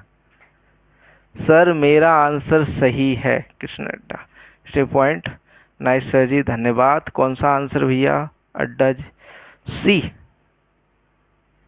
पीडीएफ कितने रुपए की है? तो ये ब्रह्मास्त्र देखो ऑलरेडी बता दिया 249। इसके लिए आपको जाना है, नीचे डिस्क्रिप्शन में वेबसाइट का लिंक मिल जाएगा, साथ ही साथ आपको एप्लीकेशन का लिंक मिल जाएगा। विजन एग्री एकेडमी के नाम से एप्लीकेशन व वेबसाइट है। कंप्यूटर कैसे बढ़े, सारा कुछ हम प्रोवाइड कराएंगे। आप 499 वाले कोर्स में आइए, पीडीएफ वाले कोर्स में आइए, सारी कुछ चीज़ें हम लोग प्रोवाइड कराएंगे आपको। विजन एग्री एकेडमी आपको सारा कंप्लीट पीडीएफ नोट्स तैयार करते हैं। सर आप कैसे तैयारी करते हैं? हम देखो, एक तो देखो ये है कि हम पहले अपने कॉन्सेप्ट क्लियर करते हैं, उसके बाद फैक्ट पर आते हैं, है ना। तो किसी दिन आप लोग जो है फुर्सत से कॉल करिएगा, हम बताएंगे कि कैसे तैयारी करते हैं। ठीक, तो ब्रह्मास्त्र बैच जिसकी आज क्लास थी, ये इसमें आपको विथ वीडियो सॉल्यूशन आपको यूट्यूब पर मिलेगा। पीडीएफ इसका जो है 60 सेट पेपर आपको एप्लीकेशन या फिर विजन एग्री एकेडमी की वेबसाइट पर मिलेगा। अगला जो कोर्स है आपका वो चल रहा है आपका जो है लाइव एंड रिकॉर्डेड क्लासेस। अब जो बच्चे ऑफलाइन नहीं आ सकते, जिन बच्चों को ऑफलाइन क्लास ज्वाइन करने में थोड़ी सी मजबूरी है, वो लोग ऑनलाइन क्लास मात्र 499 में, ये आपका लाइव एंड रिकॉर्डेड क्लास है जो है आपकी 499 में उपलब्ध है, 500 रुपये में, जो आपकी हमारे यहाँ की एक मंथ की फीस है। ऑफलाइन की एक मंथ की फीस है, उसमें सारा कोर्स आपको 6 महीने के लिए मिलने वाला है। लाइव क्लासेस रहेंगे, रिकॉर्डेड क्लासेस मिलेंगे, साथ ही साथ पीडीएफ स्टडी मटेरियल मिलेगा। सर हम सब बच्चों का भविष्य बनाने के लिए आप मेहनत कर रहे हैं, उसके लिए तहे दिल से धन्यवाद, बहुत बहुत धन्यवाद किशन अड्डा जी। ठीक है, क्लास रोज होगी, हाँ अब से क्लास रोज होगी। थोड़ा सा ये दिक्कत थी, पावर का बैकअप की दिक्कत थी, अब मैंने पावर का बैकअप बना लिया है, तो अब क्लास डेली होगी आपकी, है ना। तो अब कोई दिक्कत नहीं है। अभी क्या था, लाइट परेशान कर रही थी, उस वजह से क्लास नहीं हो पा रही थी, लेकिन अब कोई दिक्कत नहीं है। अब वो चाहे देखो ज़्यादा तो नहीं, थोड़ा बहुत काटते रहें, कोई दिक्कत नहीं है। ठीक, तो ये क्लास लाइव प्लस रिकॉर्डेड ये ज्वाइन कर सकते हैं आप। रोज होती है क्लास, डेली आपकी लाइव क्लास चलती है आपकी एप्लीकेशन पर, विजन एग्री एकेडमी के नाम से। ठीक, आगे टेस्ट सीरीज, हमने जो है टेस्ट सीरीज भी आपके लिए शुरू कर दी है। सर आप एसटीए से में गए थे, हाँ भरा है, इसका पेपर देने जाता है। फ्री में भी, हाँ पीडीएफ फ्री में, देखो फ्री में पीडीएफ नहीं है, आपको क्लासेस ही मिलेंगी। पीडीएफ में थोड़ा सा मेहनत लगता है, थोड़ा सा चार्ज है, 299 रुपये, सॉरी 249। ठीक सर, ऑफलाइन बैच कहाँ चलता है? हमारा ललितपुर उत्तर प्रदेश में वर्णी चौराहे पर हमारी शाखा है, आप आ सकते हैं, विजिट कर सकते हैं, डायरेक्टली कॉल कर सकते हैं। ठीक है, तो आपकी टेस्ट सीरीज 299 में शुरू की गई, जिसमें 20 फुल लेंथ में टेस्ट मिलेंगे, 50 टॉपिक टेस्ट है और 30 आपके सेक्शनल टेस्ट हैं इसके अंदर। ठीक, और एक आपका जो है ये है आपका पीडीएफ बंडल कोर्स, जो आप बच्चे कह रहे हैं कहाँ से पढ़ें कैसे पढ़ें, तो उसमें आपको जो है कृषि, कंप्यूटर और यूपीजी के सारी चीज़ें आपको इसमें मिल रही है। कंप्यूटर की कौन सी बुक लें, कोई बुक लेने के लिए नहीं है, इंटरव्यू में क्या क्या पूछा जाता है सर, इसका हम जो है अभी जवाब नहीं देंगे, आपको बाद में जवाब देंगे, कॉल कीजिएगा, ठीक है। एक साथ हम आपको रिव्यू देंगे पूरा कि इंटरव्यू में कैसे कैसे क्वेश्चन पूछे जाते हैं, ठीक। आप लोग एएफओ का फॉर्म भर दीजिएगा, एएफओ के फॉर्म आ गए हैं, 21 तारीख लास्ट डेट है। ये ई बुक है आपके लिए, इसमें आपको पीडीएफ नोट्स रहेंगे, प्रिंटेबल फॉर्म है, प्रिंटेबल कहें तो आप इसे डाउनलोड करके प्रिंट भी करवा सकते हैं कहीं से, कृषि, कंप्यूटर और आपको यूपीजी के कंप्लीट नोट्स 499 मिल रहे हैं आपको। इसके लिए आपको नीचे डिस्क्रिप्शन में जाना है और आपको क्या करना है, नॉर्मली सा उसको जो है परचेस कर लेना है, ठीक। इसी के साथ आज के सेशन को यहीं पर समाप्त करते हैं। बाकी क्वेश्चन के जवाब आप लोग पर्सनली कॉल करिएगा, उसमें आपको देंगे, ठीक है। एसटीए का सेंटर हमारा कानपुर के अंदर है, कानपुर।